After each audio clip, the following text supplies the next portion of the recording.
ನಮಸ್ಕಾರ. ವಾಸವಿ ಸಾಹಿತ್ಯ ಕಲಾವೇದಿಕೆ ಅರ್ಪಿಸುವ ಕಥಾವಾಚನ ಮಾಡ್ತಾ ಧರ್ಮಶ್ರೀ ಎಸ್.ಎಲ್. ಭೈರಪ್ಪ ಅವರ ಧರ್ಮಶ್ರೀಯನ್ನು ಓದ್ತಾ ಇದ್ದೀವಿ. ಕಳೆದ ಬಾರಿ ನಂಜು ಅವರ ಮನೆಯಲ್ಲಿ ತಂಗಿಯನ್ನ ಬಿಟ್ಟು, ಅಂದರೆ ತಂಗಿ ಪತ್ರ ಬರೆದು ತಂಗಿಯನ್ನ ಮಾವನ ಮನೆಯಿಂದ ಕರ್ಕೊಂಡು ಬಂದು ನಂಜು ಮನೆಯಲ್ಲಿ ಬಿಡುವವರೆಗೆ ನಾವು ಓದಿದ್ವಿ. ಆ ಬಳಿಕದ ಭಾಗವನ್ನ ವಾಚನ ಮಾಡೋಣ. ಮೈಸೂರಿಗೆ ಬಂದ ಮೇಲೆ ನನಗೆ ಶಕುಂತಲೆಯ ಮದುವೆಯದೇ ಯೋಚನೆಯಾಯಿತು. ಮದುವೆಯ ಹಣಕ್ಕೆ ಹೇಗೋ ಒಂದು ದಾರಿ ಆಯಿತು. ಆದರೆ ವರನನ್ನು ಹುಡುಕುವುದು ಹೇಗೆ? ಯಾರನ್ನು ಕೇಳುವುದು? ಹೇಗೆ ಕೇಳುವುದು? ಮದುವೆಯ ವಿಷಯವನ್ನು ಪ್ರಸ್ತಾಪಿಸಬೇಕಾದರೂ ವಯಸ್ಸಿನ ಒಂದು ಮಟ್ಟ ಬೇಕು. ನನ್ನಂತಹ ಹುಡುಗ ಆ ವಿಷಯಕ್ಕೆ ಹೊರಟರೆ ಯಾರು ಸರಿಯಾದ ಉತ್ತರ ಕೊಟ್ಟಾರು? ಯಾರಾದರೂ ಕನ್ಯೆಯನ್ನು ನೋಡಬೇಕೆಂದರೆ ಶಕುಂತಲೆಯನ್ನೇ ವರ ಇರುವ ಸ್ಥಳಕ್ಕೆ ಕರೆದುಕೊಂಡು ಹೋಗುವುದೇ, ಅಥವಾ ವರನನ್ನು ಶಕುಂತಲೆ ಇರುವ ಊರಿಗೆ ಕರೆದುಕೊಂಡು ಹೋಗುವುದೇ? ಹೇಗೆ ಮಾಡಿದರೂ ಇದಕ್ಕೆಲ್ಲವೂ ಬೇಕಾಗುವ ಹಣವನ್ನು ಎಲ್ಲಿಂದ ತರುವುದು? ಹೊಲವನ್ನು ಮೊದಲೇ ಮಾರದೆ ಹಣ ದೊರೆಯುವಂತಿಲ್ಲ. ವರ ಸಿಕ್ಕಿ ಮದುವೆ ನಿಷ್ಕರ್ಷೆಯಾಗದೆ ಜಮೀನು ಮಾರಲು ಮನಸ್ಸು ಒಡಂಬಡುವುದೂ ಇಲ್ಲ. ಹೀಗಾಗಿ ನಾನು ತೊಳಲುತ್ತಿದ್ದೆ. ನಾನು ಇತ್ತೀಚೆಗೆ ರಾಮಣ್ಣನನ್ನು ನೋಡಿರಲಿಲ್ಲ. ಅವರಿಗೆ 4-6 ಜನರ ಪರಿಚಯವಿದೆ. ಅವರ ಸ್ನೇಹಿತರಲ್ಲೇ ಮದುವೆಯಾಗುವಂಥವರು ಇರಬಹುದು. ಅವರಿಗೆ ವಿಷಯ ತಿಳಿಸಿದ್ದರೆ ಉತ್ತಮ. ಅವರ ದೃಷ್ಟಿಗೆ ಬಿದ್ದ ಯಾವುದಾದರೂ ವರಗಳೊಡನೆ ಪ್ರಸ್ತಾಪಿಸಬಹುದು ಎಂದು ಒಂದು ಮಧ್ಯಾಹ್ನ 3ರ ಸಮಯಕ್ಕೆ ಅವರ ಮನೆಗೆ ಹೊರಟೆ. ರಾಮಣ್ಣ ಮನೆಯಲ್ಲಿ ಇರಲಿಲ್ಲ. ಅವರ ತಾಯಿ, ಶಂಕರ ಬಂದಿದ್ದಾನೆ, ಈಗ ತಾನೇ ಇಲ್ಲೇ ಅಂಗಡಿಗೆ ಕಳಿಸಿದ್ದೀನಿ, ಇನ್ನೇನು ಬಂದ್ಬಿಡ್ತಾನೆ ಎಂದರು. ನಾನು ಶಂಕರನನ್ನು ಕಂಡು ಆಗಲೇ 1 ವರ್ಷವಾಗಿತ್ತು. ಅವನು ಮೈಸೂರನ್ನು ಬಿಟ್ಟ ಮೇಲೆ ಒಮ್ಮೆ ಮಾತ್ರ ಬಂದಿದ್ದನಂತೆ. ಆಗ ಮನೆಗೆ ಬಂದು ಹೋಗುವುದಕ್ಕೂ ಬಿಡುವಿರಲಿಲ್ಲ, ನನ್ನನ್ನು ನೋಡುವುದಕ್ಕೂ ಆಗಲಿಲ್ಲ. ಹಾಗೆಯೇ ಹೊರಟು ಹೋದನೆಂದು ಕೆಲವು ದಿನಗಳ ನಂತರ ಕಾಗದ ಬರೆದಿದ್ದ. ಈಗ ಅನಿರೀಕ್ಷಿತವಾಗಿ ದೊರೆಯುವ ಅವನ ಭೇಟಿಯಿಂದ ನನಗೆ ತುಂಬಾ ಖುಷಿಯಾಯಿತು. ಒಳಗೆ ಹೋಗಿ ರಾಮಣ್ಣನ ಕೊಠಡಿಯಲ್ಲಿ ಕುಳಿತೆ. ಕೊಠಡಿಯ ಒಳಗೆಲ್ಲ ಒಂದು ತರಹದ ವಾಸನೆ ತುಂಬಿತ್ತು. ಕೆಲವು ಬಗೆಯ ಬೇರು, ಚಕ್ಕೆ, ಒಣಗಿದ ಎಲೆ, ಹಸಿರು ಮೂಲಿಕೆಗಳನ್ನು ಒಂದು ಬಿದಿರಿನ ಕುಕ್ಕೆಯಲ್ಲಿ ತುಂಬಿ ಎದುರಿನ ಮೂಲೆಯಲ್ಲಿ ಇಟ್ಟಿದ್ದರು. ಅಲ್ಲೇ ಇದ್ದ ವೀಣೆಗೆ ಮುಸುಕು ಹಾಕಿ ಮೇಲ್ಚಾವಣಿಯ ಬಿದುರಿಗೆ ತೊಟ್ಟಿಲಿನಂತೆ ಕಟ್ಟಿದ್ದರು. ಪಿಟ್ಟಿಲಿನ ಪೆಟ್ಟಿಗೆ ಮತ್ತು ತಬಲಗಳು ಕಾಣಿಸುತ್ತಿರಲಿಲ್ಲ. ಈಗ ಪೂರ್ಣವಾಗಿಯೂ ಒಬ್ಬ ವೈದ್ಯನ ಕೊಠಡಿಯಂತೆ ಕಾಣಿಸುತ್ತಿತ್ತು. ಸುಮಾರು 5 ನಿಮಿಷಗಳಲ್ಲಿ ಶಂಕರ ಮನೆಗೆ ಬಂದ. ನಾನು ಕೊಠಡಿಯಲ್ಲಿ ಕುಳಿತಿರುವುದನ್ನು ಅವನ ತಾಯಿ ಹೇಳಿದ ತಕ್ಷಣ ಅಲ್ಲಿಗೆ ಬಂದು ನನ್ನ 2 ಕೈಗಳನ್ನು ಹಿಡಿದುಕೊಂಡು ಪ್ರೀತಿಯಿಂದ ಹಿಸುಕಿದ. ಬಹಳ ದಿನದ ನಂತರ ಭೇಟಿಯಾದ ನನಗೆ ತಕ್ಷಣ ಯಾವ ಮಾತನಾಡುವುದಕ್ಕೂ ತಿಳಿಯಲಿಲ್ಲ. 2 ನಿಮಿಷದ ಕಳೆದ ನಂತರ ಶಂಕರನೇ ಆರಂಭಿಸಿದ. ಈ ರೂಮು ನೋಡಿದೆಯಲ್ಲ, ಈಗ ಇಲ್ಲಿ ಸಂಗೀತಗಾರನಿಲ್ಲ, ವೈದ್ಯನಿದ್ದಾನೆ. ನಮ್ಮ ಅಣ್ಣನ ಸ್ವಭಾವ ನಿನಗೆ ಗೊತ್ತಿದೆಯಲ್ಲ, ಹಿಡಿದ ಕೆಲಸ ಯಾವುದನ್ನು ಪೂರೈಸೋಲ್ಲ. ಅವನಿಗೆ ಬರದೇ ಇರೋ ವಿದ್ಯೆಯೂ ಇಲ್ಲ, ಆದರೆ ಯಾವುದರಲ್ಲಿ ಪರಿಣತಿ ಇಲ್ಲ. ಜಾಯಮಾನ ಅಂತ ಕಾಣುತ್ತೆ. ಹಿಡಿದ ಕೆಲಸವನ್ನು ಬಿಡದೆ ಸಾಧಿಸುವ ಗುಣ ಅಣ್ಣನಿಗಿಂತ ತಮ್ಮನಲ್ಲಿ ಹೆಚ್ಚಾಗಿದೆ. ನಾನು ಶಂಕರನನ್ನು ಒಮ್ಮೆ ಸರಿಯಾಗಿ ನೋಡಿದೆ. ಮುಖದ ಬಣ್ಣ ಇನ್ನೂ ಕಪ್ಪಾಗಿತ್ತು. ಕುತ್ತಿಗೆಯ ಹತ್ತಿರದ ಎದೆಯ ಮೂಳೆಗಳು ಕಾಣುವಂತಾಗಿದ್ದವು. ತೊಟ್ಟಿದ್ದ ಶರಟಿನ ಬಲಭಾಗ ತೋಳು ಹರಿದು ಹೋಗಿತ್ತು. ಅದನ್ನು ಯಂತ್ರದಿಂದ ಹೊಲಿಸಿದ ಗುರುತು ಸ್ಪಷ್ಟವಾಗಿ ಕಾಣಿಸುತ್ತಿತ್ತು. ಮೈಸೂರನ್ನು ಬಿಟ್ಟ ನಂತರ ಕಾಲ್ನಡಿಗೆಯಿಂದಲೇ ಎಷ್ಟು ಊರುಗಳನ್ನು ಸುತ್ತಿದ್ದನೇನೋ. ಆದರೂ ಮುಖದ ಮೇಲೆ ಮೊದಲಿದ್ದ ಮುಗುಳು ನಗೆ ಈಗಲೂ ಇದೆ. ಕಣ್ಣಿನ ತೇಜಸ್ಸು ಮೊದಲಿಗಿಂತ ಇನ್ನೂ ಪ್ರಖರವಾಗಿದೆ. ಆತ್ಮವಿಶ್ವಾಸವು ಅವನ ಮುಖದ ಮೇಲೆ ಎದ್ದು ಕಾಣಿಸುತ್ತಿದೆ. ಶಂಕರ, ನೀನು ಮೈಸೂರು ಬಿಟ್ಟು ಆಗಲೇ 1 ವರ್ಷ ಸುಮಾರಿಗೆ ಬಂತು. ಈ ದಿನಗಳಲ್ಲಿ ನೀನು ಏನು ಕೆಲಸ ಮಾಡಿದೆ? ಹೇಳುವಂತ ಕೆಲಸ ಏನು ಮಾಡಿಲ್ಲ, ಆದರೆ ಮಾಡಬೇಕಾದ ಕೆಲಸ ಕಲಿತಿದ್ದೀನಿ. ಅದು ನೀನು ಯಾವಾಗಲೂ ಹೇಳುವ ಉತ್ತರ. ಹೋಗ್ಲಿ, 1 ವರ್ಷದಿಂದ ಹೇಗೆ ಕಾಲ ಕಳೆದೆ? ಯಾವ ಊರುಗಳಲ್ಲಿ ಇದ್ದೆ ಅದಾದ್ರೂ ಹೇಳು. ಅವನು ಆ ವರ್ಷ ಮಾಡುತ್ತಿದ್ದ ಕೆಲಸದ ಸ್ವರೂಪವನ್ನು ಪರಿಚಯ ಮಾಡಿಕೊಟ್ಟ. ಅವನ ಸಂಘದ ಶಾಖೆಗಳು ಮೈಸೂರು ಜಿಲ್ಲೆಯ ದಕ್ಷಿಣ ಭಾಗದಲ್ಲಿ ಹೆಚ್ಚಾಗಿ ಇರಲಿಲ್ಲ. ಶಾಖೆಗಳೇ ಇಲ್ಲದ ಊರಿನಲ್ಲಿ ಹೋಗಿ ಹೊಸದಾಗಿ ಪ್ರಾರಂಭಿಸುತ್ತಿದ್ದ. ಅಲ್ಲಿಯ ಯುವಕರನ್ನು ಸೇರಿಸಿ ರಾಷ್ಟ್ರೀಯ ಮನೋಭಾವ ಬೆಳೆಯುವಂತೆ ಜನರನ್ನು ಸಂಘಟಿಸುವ ಕಾರ್ಯ ಮಾಡುತ್ತಿದ್ದ. ಅವನು ಹೆಚ್ಚಾಗಿ ಸಂಧಿಸುತ್ತಿದ್ದುದು ವಿದ್ಯಾರ್ಥಿಗಳನ್ನು. ಆಟ ಪಾಠಗಳಲ್ಲಿಯೂ ಜೊತೆಗೆ ಸೇರಿ ಅವರ ಮನಸ್ಸು ಗೆಲ್ಲುತ್ತಿದ್ದ. ಹಿರಿಯ ಅಣ್ಣನಂತೆ ಇದ್ದು ಅವರಿಗೆ ಮಾರ್ಗದರ್ಶನ ಮಾಡುತ್ತಿದ್ದ. ಹಿಂದೂಸ್ತಾನದ ಇತಿಹಾಸದಲ್ಲಿ ಪ್ರಕಾಶಮಾನವಾಗಿ ಬೆಳಗುತ್ತಿರುವ ರಾಷ್ಟ್ರೀಯ ವೀರರ ಕಥೆಗಳನ್ನು ವರ್ಣಿಸಿ ಹೇಳುತ್ತಿದ್ದ.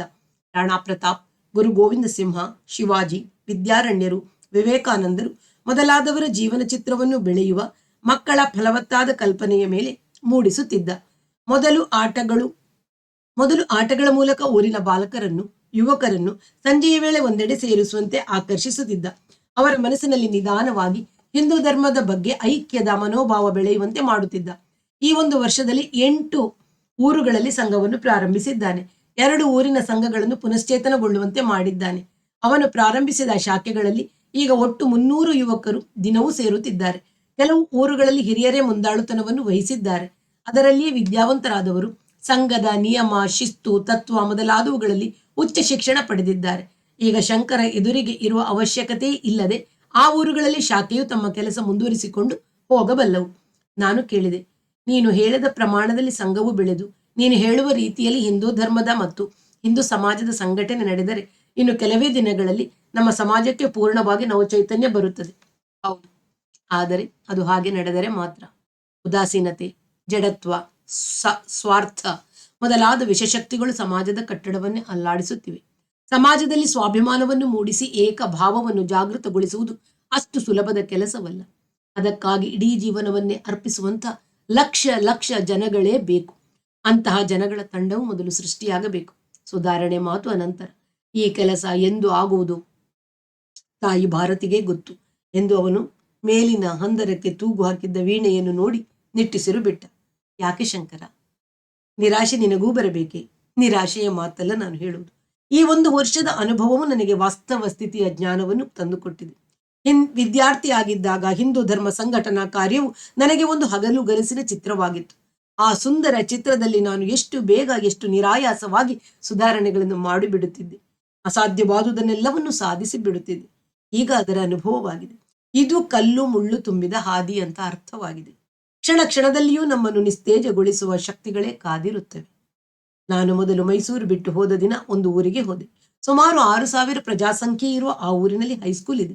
ಸಾಮಾನ್ಯವಾದ ವ್ಯಾಪಾರ ಸ್ಥಳ. ಅಲ್ಲಿ ನನಗೆ ಯಾರು ಗುರುತಿಲ್ಲ, ಪರಿಚಯವಿಲ್ಲ. ನನ್ನಲ್ಲಿ ಊಟ ತಿಂಡಿಗಳಿಗೆ ಹಣವಿಲ್ಲ.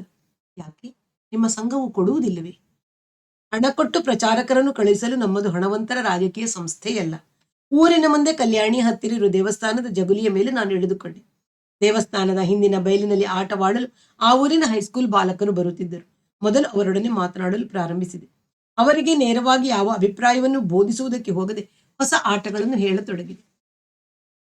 ಆ ಹುಡುಗರು ನನ್ನೊಡನೆ 3 ದಿನಗಳಲ್ಲಿ ಹೊಂದಿಕೊಂಡರು. 4ನೇ ದಿನ ಅವರೇ ನನ್ನ ಬಗ್ಗೆ ವಿಚಾರಿಸಿದರು. ಅವರಿಗೆ ತಿಳಿಯುವ ರೀತಿಯಲ್ಲಿ ನಾನು ಅಲ್ಲಿಗೆ ಹೋಗಿದ್ದ ಉದ್ದೇಶವನ್ನು, ಕಾರ್ಯಕ್ರಮವನ್ನು ವಿವರಿಸಿದೆ. ಆ 4 ದಿನವೂ ನಾನು ದಿನಕ್ಕೆ 5 ಆಣೆಯ ಪ್ಲೇಟ್ ಅನ್ನವನ್ನು ಮಾತ್ರ ಒಂದೇ ಹೊತ್ತು ತಿನ್ನುತ್ತಿದ್ದೆ. 5ನೆಯ ಸಂಜೆ ಆಟದ ಬಯಲಿನಲ್ಲಿ ಯಾವ ವಿದ್ಯಾರ್ಥಿಯೂ ಬರಲಿಲ್ಲ. ನಾನು ಕಾದು ಕುಳಿತಿದ್ದೆ. ಆ ರಾತ್ರಿ ಊರಿನ ದೇವಸ್ಥಾನದಲ್ಲಿ ಮಂಗಳಾರತಿ ಅಂತ ನನಗೆ ಯಾರೋ ಹೇಳಿದರು. ನಾನು ದೇವಸ್ಥಾನಕ್ಕೆ ಹೋದೆ. ಊರಿನ ಹಿರಿಯರು ಅಲ್ಲಿ ನನ್ನ ಮೇಲೆ ಅನೇಕ ಆರೋಪಗಳನ್ನು ತಂದರು. ಬೇರೆ ಯಾವುದೋ ಊರಿನಿಂದ ಬಂದು ನಮ್ಮ ಹುಡುಗರನ್ನು ಕೆಡಿಸಲು ಪ್ರಾರಂಭ ಮಾಡಿದ ನೀವು ಅಂತ ಒಬ್ಬರು ಅಂದರು. ಯಾವನ ಪುಂಡಪೋಕರು ಇರಬೇಕು ಅವನು ಎಂದು ಮತ್ತೊಬ್ಬರು ಜೋರಾಗಿ ಕೂಗಿದರು. ಒಬ್ಬೊಬ್ಬರು ಮನಸ್ಸಿಗೆ ಬಂದಂತೆ ನನ್ನ ವಿಷಯದಲ್ಲಿ ಮಾತನಾಡಿದರು. ಸಂಘಟನಾ ಕಾರ್ಯಕ್ಕೆ ಹೊರಟ ಧರ್ಮ ಪ್ರೇಮಿಗೆ ದೊರೆತ ಸ್ವಾಗತ ಇದು. ನನಗೆ ಯಾವ ಮಾತು ಆಡುವುದಕ್ಕೂ ಅವಕಾಶ ಕೊಡದೆ ನನ್ನ ನಿಂದೆ ಮಾಡುತ್ತಿದ್ದರು. ಆ ಊರಿನ ಮುನಿಸಿಪಾಲಿಟಿ ಅಧ್ಯಕ್ಷರು, ಈ ಗೂಂಡ ನಮ್ಮೂರಿನ ದೇವಸ್ಥಾನಕ್ಕೆ ಯಾಕೆ ಬಂದ ಎಂದರು. ದೇವರ ಮಂಗಳಾರತಿ ತೆಗೆದುಕೊಂಡು ಪ್ರಸಾದ ವಿನಿಯೋಗವಾಗುವ ವೇಳೆಗೆ ನಾನು ಅಲ್ಲಿ ಇರದೆ ನಾನು ಊರ ಹೊರಗಿನ ದೇವಸ್ಥಾನದ ಜಗುಲಿಗೆ ಬಂದೆ. ಅಲ್ಲಿ ನಾನು ಇಟ್ಟಿದ್ದ ಬಟ್ಟೆಗಳು ನನ್ನದು. ಹೆಚ್ಚು ಬಟ್ಟೆ ಏನೂ ಇರಲಿಲ್ಲ. ಒಂದು ಪಂಚೆ, ಒಂದು ಶರ್ಟು, ಒಂದು ಚೌಕ, ದುಪ್ಪಟ್ಟಿ ಕಾಣೆಯದು.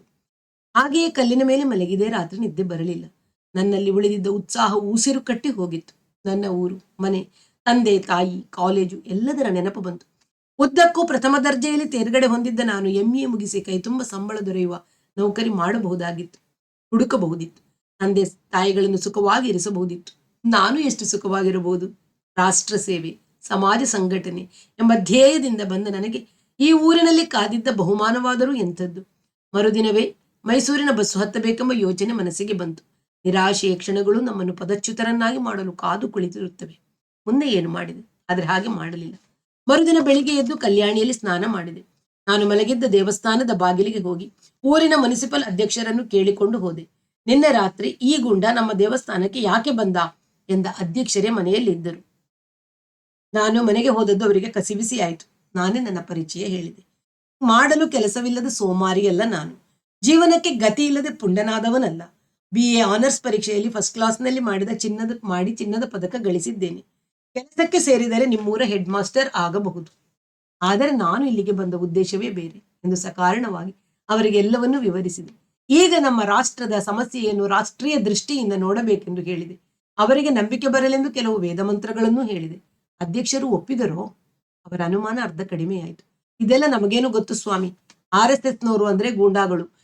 ನಿಮ್ಮ ಮಕ್ಕಳು ಅವರ ಜೊತೆಗೆ ಬಿದ್ದರೆ ಶುದ್ಧ ಫಟಿಂಗರಾಗ್ಬಿಡ್ತಾರೆ. ಅಮೆರಿಕಾದವನು ಬಂದು ನಮ್ಮ ದೇಶದ ಮೇಲೆ ಆಟಂ ಬಾಂಬ್ ಹಾಕಿ ಕಿತ್ಕೊಂಡು ಹೋಗ್ಬಿಡ್ತಾನೆ.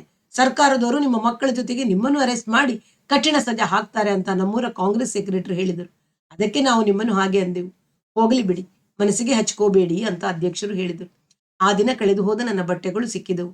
ಅದನ್ನು ಹೊಡೆದಿದ್ದವರು ಆ ಊರಿನ ಹೈಸ್ಕೂಲಿನ RSD ಹುಡುಗರು ಎಂದು ಆಮೇಲೆ ಗೊತ್ತಾಯಿತು. ಅಧ್ಯಕ್ಷರ ಮಗನಿಂದ ಪ್ರಾರಂಭವಾಗಿ ಆಟದ ಬಯಲಿಗೆ 6 ಜನ ಮಕ್ಕಳು ಬಂದರು. ಈಗ ಅದೇ ಮುಖ್ಯವಾದ ಶಾಖೆಯಾಗಿ ಬೆಳೆದಿದೆ. ದೊಡ್ಡವರು ಅದರ ಚಟುವಟಿಕೆಗಳಲ್ಲಿ ಉತ್ಸಾಹ ತೋರಿಸುತ್ತಿದ್ದಾರೆ.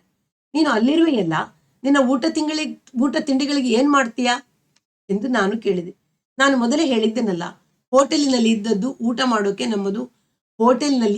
ಊಟ ಮಾಡೋಕೆ ನಮ್ಮದು ಹಣವಂತರ ಸ್ಥಿತಿಯಲ್ಲ, ಸೇವಕ ಸಂಘ. ಒಂದು ಊರಿನಲ್ಲಿ ಸಂಘವು ಬೇರೂರಿ ನಿಂತರೆ ನಾನಲ್ಲ, ನನ್ನಂತಹ 100 ಮಂದಿ ಸ್ವಯಂ ಸೇವಕರ ಊಟ ತಿಂಡಿಗೂ ಯೋಚನೆ ಇಲ್ಲ. ಅತಿಥಿಗೆ ಅನ್ನವಿಡದೆ ಊಟ ಮಾಡೋದು ಹಿಂದೂ ಧರ್ಮಕ್ಕೆ ಹೇಳಿದ್ದಲ್ಲ. ಮಧ್ಯಾಹ್ನವಾದರೆ ಸಾಕು, ನಮ್ಮ ಮನೆಗೆ ಬನ್ನಿ ಅಂತ ಎಷ್ಟು ಜನ ತಮ್ಮ ತಮ್ಮಲ್ಲಿಯೇ ಬಲವಂತ ಮಾಡಿ ನನ್ನನ್ನು ಕರೀತಾರೆ ಬಲ್ಲೆಯ.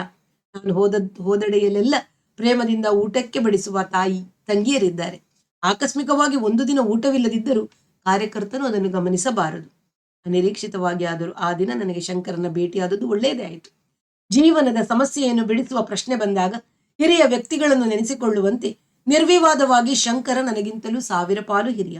ಅವನ ಸಂಘದ ನಡುವೆಯೂ ನನ್ನ ನಡುವೆಯೂ ಎಷ್ಟೋ ಭಿನ್ನಾಭಿಪ್ರಾಯವಿತ್ತು. ಅದರ ಎಷ್ಟೋ ತತ್ವಗಳನ್ನು ನಾನು ಒಪ್ಪುತ್ತಿರಲಿಲ್ಲ. ಒಂದು ದಿನ ಅವನೇ ಹೇಳಿದ, ಪ್ರತಿಯೊಬ್ಬನ ವೈಯಕ್ತಿಕ ಆದರ್ಶನ ಕಲ್ಪನೆಗೂ ಸರಿಹೊಂದುವ ಸಂಸ್ಥೆಯು ಎಲ್ಲಿಯೂ ಇರೋಲ್ಲ. ನಾನು ಕೆಲಸ ಮಾಡುತ್ತಿರುವ ಸಂಘದ ಎಲ್ಲ ವಿಷಯದಲ್ಲಿಯೂ ನನಗೂ ಪೂರ್ಣ ಸಮ್ಮತಿ ಇಲ್ಲ. ಹಾಗೆಂದು ನಾವು ಸುಮ್ಮನಿರುವುದು ಹೇಗೆ?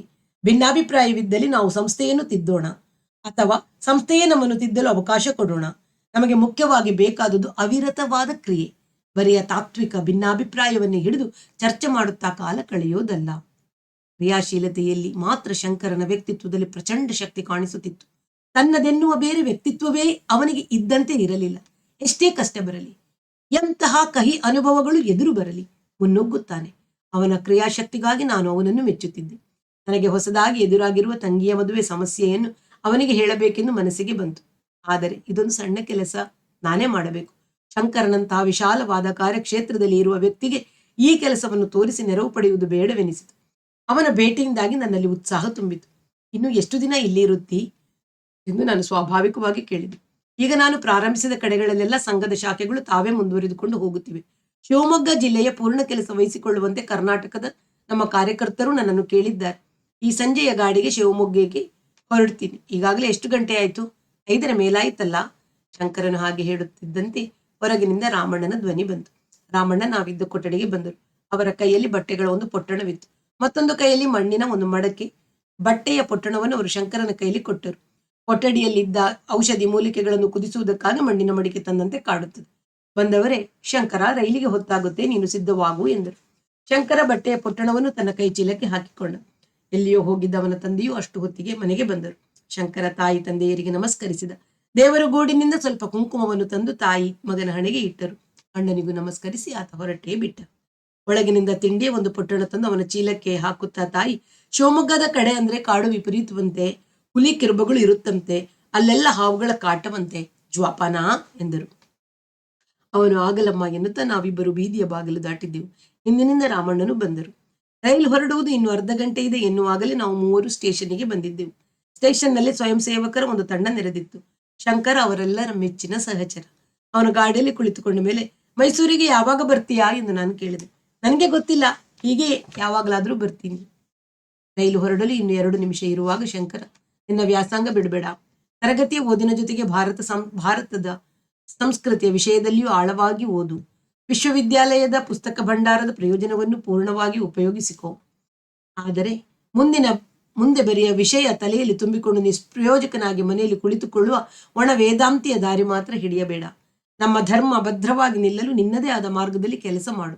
ಆದರೆ ಅದರ ಕಾಲ ಈಗಲೇ ಬಂದಿಲ್ಲ, ಈಗ ಚೆನ್ನಾಗಿ ಓದು ಎಂದ. ಗಾಡಿ ಚಲಿಸಲು ಪ್ರಾರಂಭಿಸಿದಾಗ ಅವನು ನಗುನಗುತ್ತಾ ನಮಸ್ತೆ ಎಂದ. ರೈಲು ನಿಲ್ದಾಣದಿಂದ ಹಿಂದಿರುಗಿ ಬರುವಾಗ ರಾಮಣ್ಣನ ಜೊತೆಯಲ್ಲಿ ಇತರ ಅನೇಕ ಸ್ನೇಹಿತರಿದ್ದುದರಿಂದ ಅವರ ಸಂಗಡ ನಾನು ಯಾವ ವಿಷಯವನ್ನು ಮಾತನಾಡುವುದಕ್ಕೂ ಆಗಲಿಲ್ಲ. ಇದಾದ 2ನೆಯ ದಿನ ಕಾಲೇಜು ಪ್ರಾರಂಭವಾಯಿತು. ಮೊದಲನೇ ದಿನ ಯಾವ ಪಾಠವೂ ನಡೆಯುವುದಿಲ್ಲವೆಂದು ತಿಳಿದುದರಿಂದ ನಾನು ಹೋಗಲಿಲ್ಲ. ಮಾರನೇ ದಿನ ನನ್ನ ಫೀ ತುಂಬಲು ಹೋದಾಗ ಕಾಲೇಜಿನ ಜವಾನ ನನ್ನನ್ನು ಗುರುತಿಸಿ, ಸತ್ಯನಾರಾಯಣ ಅನ್ನೋರು ನೀವೇ ಅಲ್ವಾ? ದೇವಪ್ರಸಾದ್ ಬುದ್ಧಿಯವರು ಕರೀತಿದ್ದಾರೆ, ಸ್ಟಾಫ್ ರೂಮ್ನಾಗ ಅವರೇ.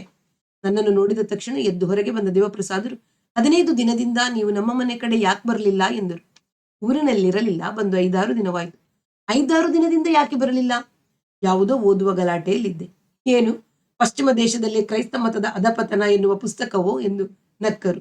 ಅಲ್ಲ, ಆ ಹೆಸರಿನ ಪುಸ್ತಕ ಇದೆಯೇ? ಇದ್ದರೆ ನನಗೆ ಕೊಡಿ, ಓದಬೇಕು. ತಮಾಷೆಗೆ ಹೇಳಿದೆ. ನಡೀರಿ, ಮನೆಗೆ ಹೋಗೋಣ. ಅವರು ಸೈಕಲ್ ಅನ್ನು ತಳ್ಳಿಕೊಂಡು ಹೊರಟರು. ಕಾಲೇಜಿನಿಂದ ಅರ್ಧ ಫರ್ಲಾಂಗ್ ಹೋದ ಮೇಲೆ ಸಿಗರೇಟ್ ಹತ್ತಿಸಿಕೊಂಡು ನಿಧಾನವಾಗಿ ಹೋಗಿ ಬಿಡುತ್ತಾ ಕೇಳಿದರು, ನೀವು ಮನೆಗೆ ಯಾಕೆ ಬಂದಿಲ್ಲ ಹೇಳಿ? ಹೇಳಿದನಲ್ಲ, ಆ ಕಾರಣ ಅಲ್ಲ. ನನ್ನ ತಂಗಿಂದ ನಿಮಗೆ ಬೇಜಾರಾಯ್ತೆ? ಅವಳ ವಿಷಯ ರಾಚಿಯೇ ಹೇಳಿರ್ಬೋದು. ನೀವು ಎಲ್ಲಿ ಮುನಿಸಿಕೊಂಡಿರೋ ಅಂತ ಅವಳ ಮನಸ್ಸಿನಲ್ಲಿ ಕೊರಗ್ತಿದ್ದಾಳೆ. ನಿಮ್ಮನ್ನು ಕಂಡ್ರೆ ತುಂಬಾ ಹೆದರ್ತಾಳೆ. ಚಿಕ್ಕ ವಯಸ್ಸಿನಲ್ಲಿ ಒಂದ್ಸಲ ನೀವು ಅವಳನ್ನ ಹೊಡೆದು ಇದ್ದರಂತೆ. ಹೌದು, ಮುಂದೆ ಅವಳು ಗುರುಪತ್ನಿ ಆಗ್ತಾಳೆ ಅನ್ನೋದು ನನ್ಗೆ ಗೊತ್ತಿರ್ಲಿಲ್ಲ. ಗೊತ್ತಿದ್ರೂ ಬಿಡೋ ಮನುಷ್ಯರಲ್ಲಪ್ಪ ನೀವು. ಸಮಯ ಬಿದ್ದರೆ ಗುರುವಿಗೆ ಚುರುಕ್ ಮುಟ್ಟಿಸ್ತೀರಿ ಎಂದು ಛೇಡಿಸಿದರು. ನಾವು ಮನೆಗೆ ಹೋದಾಗ ರಾಚಮ್ಮ ಯಾವುದೋ ಪುಸ್ತಕ ಓದುತ್ತಿದ್ದಳು. ನನ್ನನ್ನು ಕಂಡೊಡನೆ ಎದ್ದು, ಈ ಊರಿನಲ್ಲೇ ಇದೆಯಾ ಎಂದು ಕೇಳಿದಳು. ಇಲ್ಲದೆ ಏನು ಎಂದು ಕುರ್ಚಿಯ ಮೇಲೆ ಕುಳಿತುಕೊಂಡೆ. ದೇವಪ್ರಸಾದರು ಅವರ ತಂದೆಯ ಮನೆಗೆ ಹೋಗಿರಬರುವುದಾಗಿ ಹೇಳಿ ಹೋದರು. ರಾಚಮ್ಮ ಮತ್ತೆ ಮೊದಲಿನ ಪ್ರಶ್ನೆಯನ್ನೇ ಕೇಳಿದಳು. ಇಲ್ಲಿಯ ವಿಷಯದಲ್ಲಿ ನಿನಗೆ ಬೇಜಾರು ಮಾಡ್ಕೊಂಡಿದ್ಯಾ ಅಂತ ಕಾಣುತ್ತೆ. ಮನೆಗೆ ಯಾಕೆ ಬರಲಿಲ್ಲ? ನಾನು ಮೈಸೂರಿನಲ್ಲಿ ಇಲ್ಲದೇ ಇದ್ದ ಸಂಗತಿಯನ್ನು ತಿಳಿಸಿ ನನ್ನ ತಂಗಿಯ ವಿಷಯವನ್ನು ಸಾಧ್ಯಂತ ನಿರೂಪಿಸಿದೆ. ರಾಚಮ್ಮನಿಗೆ ಸಮಾಧಾನವಾಯಿತು. ನನ್ನ ಮೇಲೆ ಬಿದ್ದ ಹೊಸ ಜವಾಬ್ದಾರಿಯಿಂದ ಅವಳಿಗೂ ಯೋಚನೆ ಎನ್ನಿಸಿತು. ಅದಕ್ಕೆ ಯೋಚನೆ ಮಾಡಬೇಡ, ದೇವರಿದ್ದಾನೆ, ಹೇಗೋ ಆಗುತ್ತೆ. ರಾಚಮ್ಮ ನನ್ನ ತಂಗಿಯ ವಿಷಯವಾಗಿ ಒಂದಾದ ಮೇಲೆ ಪ್ರಶ್ನೆ ಕೇಳಿ ತಿಳಿದುಕೊಳ್ಳುತ್ತಿದ್ದಳು. ಅವಳ ಹೆಸರು, ಬಣ್ಣ, ಎತ್ತರ, ಮುಖದ ಚಹರೆ ಎಲ್ಲವನ್ನೂ ಬಿಡಿಬಿಡಿಯಾಗಿ ಕೇಳುತ್ತಿದ್ದಳು. ಅಷ್ಟರಲ್ಲಿ ದೇವಪ್ರಸಾದರು ಮನೆಗೆ ಬಂದರು. ಹಿಂದೆಯೇ ಅವರ ತಂಗಿಯು ಲಿಲ್ಲಿಯೂ ಬಂದಿದ್ದಳು. ಆಕೆ ಈ ದಿನ ನೂತನವಾದ 100ಕ್ಕೆ 100 ಭಾಗ ಐರೋಪ್ಯ ಸ್ತ್ರೀಯರ ಉಡುಗೆಯಲ್ಲಿದ್ದು ಹೊಸದಾಗಿ ಬಾಬ್ ಮಾಡಿಸಿದ ತಲೆಯ ಕೂದಲನ್ನು ಹಿಂಭಾಗದಲ್ಲಿ ಗುಂಡಕ್ಕೆ ಬರುವಂತೆ ಒಂದು ಬಳೆ ಹಾಕಿ ಸುತ್ತಿದ್ದಳು. 4 ಬೆರಳು ಎತ್ತರ ಹಿಮ್ಮಡಿಯ ಮೋಜು ಕುಂಟಿಕೊಂಡು ನಡೆಯುತ್ತಿದ್ದಳು. ಅವಳ ಮೈ ಬಣ್ಣಕ್ಕೂ ಆವೇಶಕ್ಕೂ ಏನೇನೂ ಹೊಂದುತ್ತಿರಲಿಲ್ಲ. ಬದಲಾಗಿ ಸರ್ಕಸ್ನಲ್ಲಿ ಬರುವ ತಮಾಷೆಯ ವೇಷದಂತೆ ಕಾಣಿಸುತ್ತಿತ್ತು. ನೋಡಿ ನನಗೆ ತಡೆಯಲಾರದಷ್ಟು ನಗು ಬಂತು. ನಕ್ಕು ಬಿಟ್ಟೆ. ನನ್ನ ನಗುವಿನ ಅರ್ಥ ರಾಚಮ್ಮನಿಗೆ ಮಾತ್ರ ಆಯಿತು. ಲಿಲ್ಲಿ ನಮ್ಮ ಎದುರಿನ ಕುರ್ಚಿಯ ಮೇಲೆ ಕುಳಿತಳು. ರಾಚಮ್ಮ ಕಾಫಿ ಮಾಡುತ್ತೇನೆಂದು ಒಳಗೆ ಹೋದಳು. ಅವಳು ಕುಳಿತಿದ್ದ ಕುರ್ಚಿಯ ಮೇಲೆ ದೇವಪ್ರಸಾದರು ಕುಳಿತರು. ಅವರು ಇಂಗ್ಲಿಷ್ನಲ್ಲಿ ಕೇಳಿದರು, ನೀವು ತರ್ಕದಲ್ಲಿ ಬಹಳ ಗಟ್ಟಿಗರಂತೆ. ಕಾಲೇಜಿನಲ್ಲಿ ಓದಿಲ್ಲದ ರಾಚಿಯ ಮುಂದೆ ದೊಡ್ಡ ದೊಡ್ಡ ಭಾಷಣ ಕೊಟ್ಟುವಿರಂತೆ. ನನ್ನ ತಂಗಿ ನಿಮಗೆ ಕೆಲವು ಪ್ರಶ್ನೆಗಳನ್ನ ಕೇಳ್ತಾಳೆ, ಉತ್ತರ ಕೊಡ್ತೀರಾ? ನಾನು ರಾಚಮ್ಮನ ಮುಂದೆ ಭಾಷಣ ಕೊಟ್ಟಬಹುದೇ ಹೊರತು ಕಾಲೇಜು ಕಲಿತ ಇವರು ಕೇಳುವ ಪ್ರಶ್ನೆಗಳಿಗೆ ಉತ್ತರ ಹೇಳುವ ಶಕ್ತಿ ನನಗಿದೆಯೇ? ಗೊತ್ತಿಲ್ಲ, ನನಗೆ ಗೊತ್ತಿಲ್ಲ. ಅವರನ್ನು ಕೇಳುವ ಪ್ರಶ್ನೆಗಳಾದರೂ ಯಾವುದಿದೆ? ಯಾವುದೂ ಇಲ್ಲವಲ್ಲ ಎಂದು ಲಿಲ್ಲಿ ಮುಗ್ಧತೆಯನ್ನು ಪ್ರಕಟಿಸಲು ಯತ್ನಿಸಿದಳು. ಬೇಡ Leela, I am sorry lily, ನಿಜ ಹೇಳು. ಫಾದರ್ನ ನೋಡಬೇಕು ಅಂತ ನಾನು ಮನೆಗೆ ಬಂದಿದ್ದೆ. ಹಾಗೆ ಯಾವುದೋ ಮಾತಿನ ಮಧ್ಯೆ ಇವರು ಮನೆಗೆ ಬಂದಿದ್ದಾರೆ ಅಂತ ಹೇಳಿದೆ. ನಾನು ಕರೆಯದೇ ಇದ್ದರೂ ನೀನೇ ನನ್ನ ಹಿಂದೆ ಬರಲಿಲ್ವೇ? ಇನ್ನೊಂದ್ಸಲ ಅವರು ಸಿಕ್ಕಿದಾಗ ಚರ್ಚೆಯಲ್ಲಿ ಸೋಲಿಸಿ ಅವರ ಅಭಿಪ್ರಾಯ ತಪ್ಪು ಅಂತ ಅವ್ರ ಕೈಲೇ ಹೇಳಿಸ್ಬಿಡಬೇಕು ಅಂತ ಈ 4 ದಿನದ ಹಿಂದೆ ತಾನೇ ನೀನು ಹೇಳಿರೋದು. ನಾನು ಹಾಗೇನು ಹೇಳಿರಲಿಲ್ಲ. ಈಗ ನನಗೆ ಕೆಲಸವಿದೆ. ಗುಡ್ ಬೈ ಮಿಸ್ಟರ್ ಎಂದು ನನ್ನ ಕಡೆಗೆ ತಿರುಗಿ ಹೇಳಿ ಅವಳು ಹೊರಟಳು. ಅವಳ ಅಣ್ಣ ಮೇಲೆ ಎದ್ದು ಕೈ ಹಿಡಿದು ಅವಳನ್ನು ಪುನಃ ಕುರ್ಚಿಯಲ್ಲಿ ಕೂರಿಸಿದರು. ಅಷ್ಟರಲ್ಲಿ ರಾಚಮ್ಮ ಒಳಗಿಂದ ಕಾಫಿ ತಂದಳು. ಅವರು ಮೂವರು ಅದನ್ನು ತೆಗೆದುಕೊಂಡರು. ಯಥಾ ಪ್ರಕಾರ ನನಗೆ 2 ಹಣ್ಣುಗಳು ಬಂದವು. ಕಾಫಿ ಕುಡಿದ ನಂತರ ದೇವಪ್ರಸಾದರು ಒಂದು ಸಿಗರೇಟ್ ಹಚ್ಚಿ ಮಧ್ಯಾಹ್ನದ ನಿದ್ರೆಗಾಗಿ ಒಳಗೆ ಹೋದರು. ಹೋಗುವಾಗ, ನಾವಿದ್ದರೆ ಏನಾದರೂ ವ್ಯಾಜ್ಯ ಶುರುವಾದೀತು, ನಮ್ಮ ಪಾಡಿಗೆ ನಾವು ಹೋಗ್ತೀವಿ ಎಂದು ರಾಚಮ್ಮ ಒಳಗೆ ಬರುವಂತೆ ಕೂಗಿದರು. ಹೊರಗಿನ ಹಾಲ್ನಲ್ಲಿ ನಾವಿಬ್ಬರೇ ಉಳಿದೆವು. 1-2 ನಿಮಿಷ ಕಳೆದ ನಂತರ ಲಿಲ್ಲಿ ಇಂಗ್ಲಿಷ್ನಲ್ಲಿ ಕೇಳಿದಳು, ನಿಮಗೆ ತೊಂದರೆಯಾಗದಿದ್ದರೆ ನಾನೊಂದು ಪ್ರಶ್ನೆ ಕೇಳ್ತೀನಿ. ಅಗತ್ಯವಾಗಿ ಕೇಳಿ. ನೀವು ಹಿಂದೂಗಳು, ನಮ್ಮ ಮನೆಯಲ್ಲಿ ಊಟ ತಿಂಡಿಯನ್ನೇಕೆ ಮಾಡೋಲ್ಲ? ನಮ್ಮ ಅತ್ತಿಗೆಗೆ ಬಹಳ ಸ್ನೇಹಿತರು ಎನ್ನುತ್ತೀರಿ. ನಾವು ಈಗ ತಾನೇ ಕಾಫಿ ಕುಡಿದೆವು, ನೀವು ಅದನ್ನು ಮುಟ್ಟಲೂ ಇಲ್ಲ. ಎಷ್ಟು ಸ್ನೇಹಿತರಾಗಿದ್ದು ತಾವು ಮಾಡಿದ ಕಾಫಿ ಕುಡಿಯಲ್ಲ ಅಂದ್ರೆ ಅತ್ತಿಗೆ ಮನಸ್ಸಿಗೆ ನೋವಾಗಲ್ವೇ? ಹಾಗಂತ ನಾನು ಭಾವಿಸೋಲ್ಲ. ಅವಳ ನಗುನಗುತ್ತಾ ನನ್ನೆದುರಿಗೆ ಕಾಫಿ ಕುಡಿಯಲಿಲ್ಲವೇ? ಅವಳ ಮನಸ್ಸಿಗೆ ನಿಜವಾಗಿಯೂ ನೋವಾಗಿದೆ ಅಂತ ಅವಳನ್ನೇ ಕೇಳಿ. ಆದರೂ ಮನುಷ್ಯರ ನಡುವೆ ನೀವು ಭೇದ ಮಾಡ್ತೀರಿ. ಸರ್ವರಲ್ಲಿಯೂ ಇರುವ ಸಮಾನತೆಯನ್ನು ಕಡೆಗಣಿಸಿ ಮೇಲು ಕೀಳೆಂಬ ವ್ಯತ್ಯಾಸ ಹುಟ್ಟಿಸುವ ಹಿಂದೂ ಧರ್ಮದ ಪ್ರಭಾವದಿಂದ ನೀವು ಹಾಗೆ ಮಾಡುತ್ತಿದ್ದೀರಿ. ಇದು ಯಾವ ನ್ಯಾಯ? ಸನಾತನ ಹಿಂದೂ ಧರ್ಮವನ್ನು ನೋಡುವಾಗ ಕೇವಲ ಮತ್ತೊಬ್ಬರು ಮಾಡಿದ್ದನ್ನು ತಿನ್ನುವ ಅಥವಾ ತಿನ್ನದಿರುವ ದೃಷ್ಟಿಯನ್ನೇ ಗಮನದಲ್ಲಿ ಇಟ್ಟುಕೊಳ್ಳಬೇಡಿ. ಸಂಪ್ರದಾಯಸ್ಥ ಹಿಂದೂಗಳ ಮನೆಯಲ್ಲಿ ಮಕ್ಕಳು ಮಾಡಿದ್ದನ್ನೇ ವಯಸ್ಸಾದ ತಾಯಿ ತಿನ್ನೋಲ್ಲ. ಸ್ವಯಂ ಪಾಕ ನಿಯಮ ವಿಸ್ತರಿಸಿದ ರೂಪವೇ ಹೀಗೆ ಕಾಣಿಸುತ್ತೆ. ಊಟ ತಿಂಡಿಯ ವ್ಯವಹಾರಕ್ಕೆ ಹಿಂದೂ ಧರ್ಮದಲ್ಲಿ ತೀರ ಗೌಣ ಸ್ಥಾನ ಕೊಟ್ಟಿದೆ. ಪರಮತ ಸಹಿಷ್ಣುತೆ, ಅಹಿಂಸೆ, ಔದಾರ್ಯಗಳಿಗೆ ಹೆಸರಾದ ಈ ಧರ್ಮವು ಯಾವ ಮನುಷ್ಯನನ್ನು ಕೀಳೆಂದು ಪರಿಗಣಿಸುವುದಿಲ್ಲ. ಹೋಟೆಲ್ ಯುಗದ ಮಾನದಂಡದಿಂದ ಪ್ರಾಚೀನ ಪರಂಪರೆಯ ಮೌಲ್ಯವನ್ನು ಅಳೆಯಲು ಯತ್ನಿಸಬೇಡಿ. ಕುರ್ಚಿಗೆ ಬೆನ್ನನ್ನು ಒರಗಿ ಕುಳಿತಿದ್ದ ಲಿಲ್ಲಿ ಕಂಬದಂತೆ ಸೆಟೆದು ಕುಳಿತಳು. ಈಗ ನಾವು ಹೋಟೆಲ್ ಯುಗದಲ್ಲಿಯೇ ಬದುಕುತ್ತಿದ್ದೇವೆ ಎನ್ನುವುದನ್ನು ಮರೆಯಬೇಡಿ. ಧರ್ಮ ಹೊಸ ಕಾಲಕ್ಕೆ ತಕ್ಕಂತೆ ಹೊಂದಿಕೊಳ್ಳಲೇಬೇಕು. ಪ್ರಾಚೀನತೆಯ ಕೊರಳಿಗೆ ನೇತು ಬೀಳುವುದು ಹಿಂದೂ ಧರ್ಮದ ರಕ್ತ ಗುಣವಾಗಿದೆ. ಆದುದರಿಂದಲೇ ಅದು ತೀರ ಹಿಂದುಳಿದ ಧರ್ಮವಾಗಿದೆ. ಯಾವ ಧರ್ಮವೇ ಆಗಲಿ ಪ್ರಾಚೀನತೆ ಮತ್ತು ಪರಂಪರೆಯ ಸಂಬಂಧವನ್ನು ಸಂಪೂರ್ಣವಾಗಿ ಕೊಚ್ಚಿ ಹಾಕಲು ಸಾಧ್ಯವಿಲ್ಲ. ಹೊಸ ಕಾಲಕ್ಕೆ ತಕ್ಕಂತೆ ಧರ್ಮವು ತನ್ನ ಬಣ್ಣ ಬದಲಾಯಿಸುತ್ತಾ ನಡೆದರೆ ಕಾಲದ ಮಹಿಮೆಯೇ ಸತ್ಯವಾದೀತು.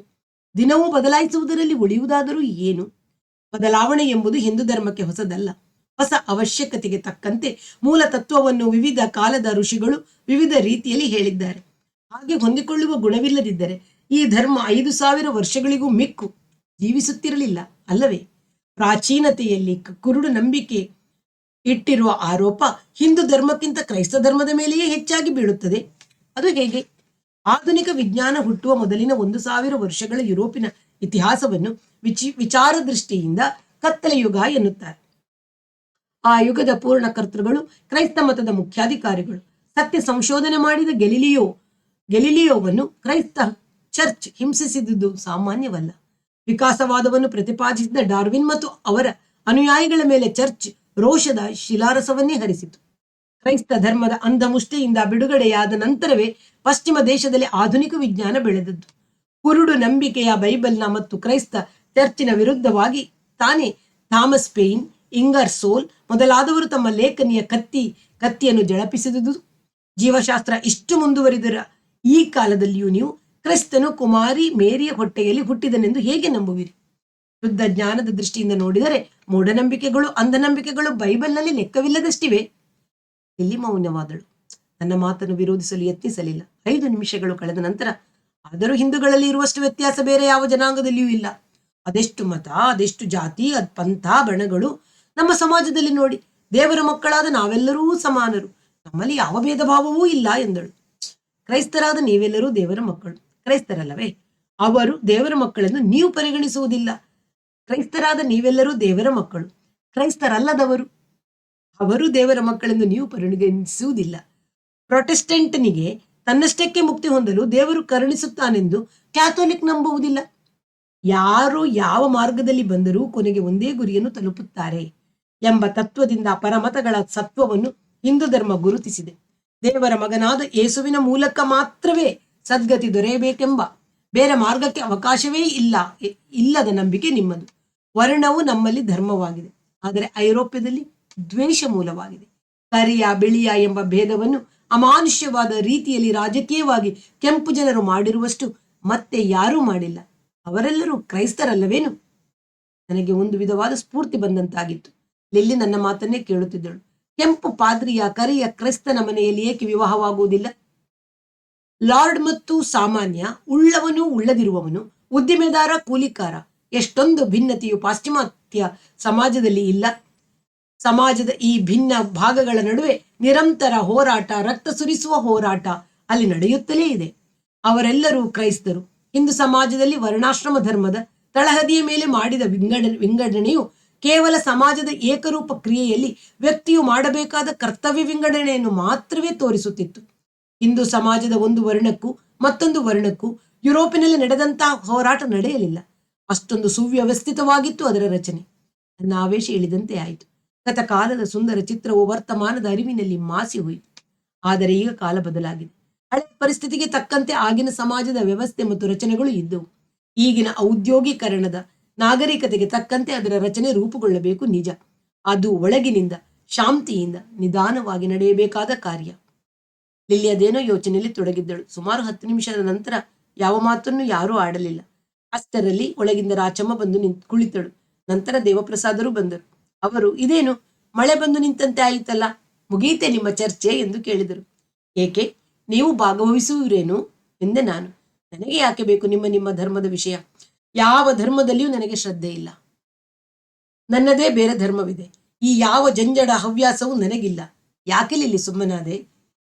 ಲಿಲ್ಲಿ ಅಣ್ಣನ ಸಂಗಡ ಮಾತನಾಡಲಿಲ್ಲ. ನನ್ನನ್ನು ಕೇಳಿದಳು. ಅದು ಯಾರೋ ಪಶ್ಚಿಮದ ಲೇಖಕರು ಕ್ರೈಸ್ತ ಮತದ ವಿರುದ್ಧ ತಮ್ಮ ಲೇಖನಿಯ ಕತ್ತಿ ಆಡಿಸಿದರು ಎಂದಿರಲ್ಲ, ಅವರು ಮತ್ತು ಅವರ ಪುಸ್ತಕಗಳನ್ನು ತಿಳಿಸುವಿರಾ? ಒಂದು ಕಾಗದದ ಮೇಲೆ ಗುರುತು ಹಾಕಿಕೊಳ್ಳಿ. ಥಾಮಸ್ ಪೇನ್ ಬರೆದ ವಿಚಾರ ಯುಗ, ಏಜ್ ಆಫ್ ರೀಸನ್, ಇಂಗರ್ಸೋಲ್ನ ಬಿಚ್ಚುನುಡಿಯ ಪ್ರಬಂಧಗಳು, ಔಟ್ ಸ್ಪೋಕನ್ ಎಸ್ಸೇಸ್. ಸದ್ಯಕ್ಕೆ ಈ 2 ಪುಸ್ತಕ ನೋಡಿ. ಬೇಕಾದರೆ ಚಾನಿಂಗ್ ಅವರ ಔಟ್ ಸ್ಪೋಕನ್ ಎಸ್ಸೇಸ್ ಎಂಬ ಪುಸ್ತಕವನ್ನು ನೋಡಿ. ಕ್ರೈಸ್ತ ಧರ್ಮದ ಏಕದೇವ ತತ್ವದ ಒಳಗಿರುವ ಪೊಳ್ಳು ತರ್ಕ ನಿಮಗೆ ತಿಳಿಯುತ್ತೆ. ನೀವು ವಿಜ್ಞಾನವನ್ನು ವ್ಯಾಸಂಗ ಮಾಡಿರುವವರು. ಈ ಪುಸ್ತಕಗಳು ನಿಮಗೆ ಹಿಡಿಸಿಯಾವು. ಅವುಗಳನ್ನು ಒಂದು ಕಾಗದದ ಮೇಲೆ ಗುರುತು ಹಾಕಿ ಲಿಲ್ಲಿ ಅಣ್ಣನ ಕೈಗೆ ಕೊಡುತ್ತಾ, ನಿಮ್ಮ ವಿಶ್ವವಿದ್ಯಾನಿಲಯದ ಭಂಡಾರದಿಂದ ಈ ಪುಸ್ತಕಗಳನ್ನು ನಾಳೆ ಖಂಡಿತ ತಂದು ಕೊಡಬೇಕು ಎಂದಳು. ಸುಮಾರು 5 ನಿಮಿಷ ಅಲ್ಲಿ ಇದ್ದು ಅವಳು ಮನೆಗೆ ಹೊರಟು ಹೋದಳು. ಸಾಯಂಕಾಲ ಇಸ್ಪೀಟಿಗೆ ದೇವಪ್ರಸಾದರೂ ಹೋದರು. ರಾಚಮ್ಮ ನನ್ನೊಡನೆ ಸ್ವಭಾವವೇ ಹಾಗೆ. ಯಾವುದಾದರೂ ವಿಷಯ ತಲೆ ಹೊಕ್ಕರೆ ಅದನ್ನು ಮಾಡೋ ತನಕ ಅವಳಿಗೆ ವಿಶ್ರಾಂತಿ ಇಲ್ಲ ಎಂದಳು. ಆಗ ತಾನೇ ಕಾಲೇಜ್ ಪ್ರಾರಂಭವಾಗಿತ್ತು. ನನಗೆ ಬೇರೆ ಕೆಲಸಗಳು ಇದ್ದುದರಿಂದ ನಾನು ಇನ್ನು 1 ವಾರ ಮನೆಯ ಕಡೆ ಬರಲು ಸಾಧ್ಯವಾಗುವುದಿಲ್ಲವೆಂದು ರಾಚಮ್ಮನಿಗೆ ಹೇಳಿ ಹೊರಟೆ.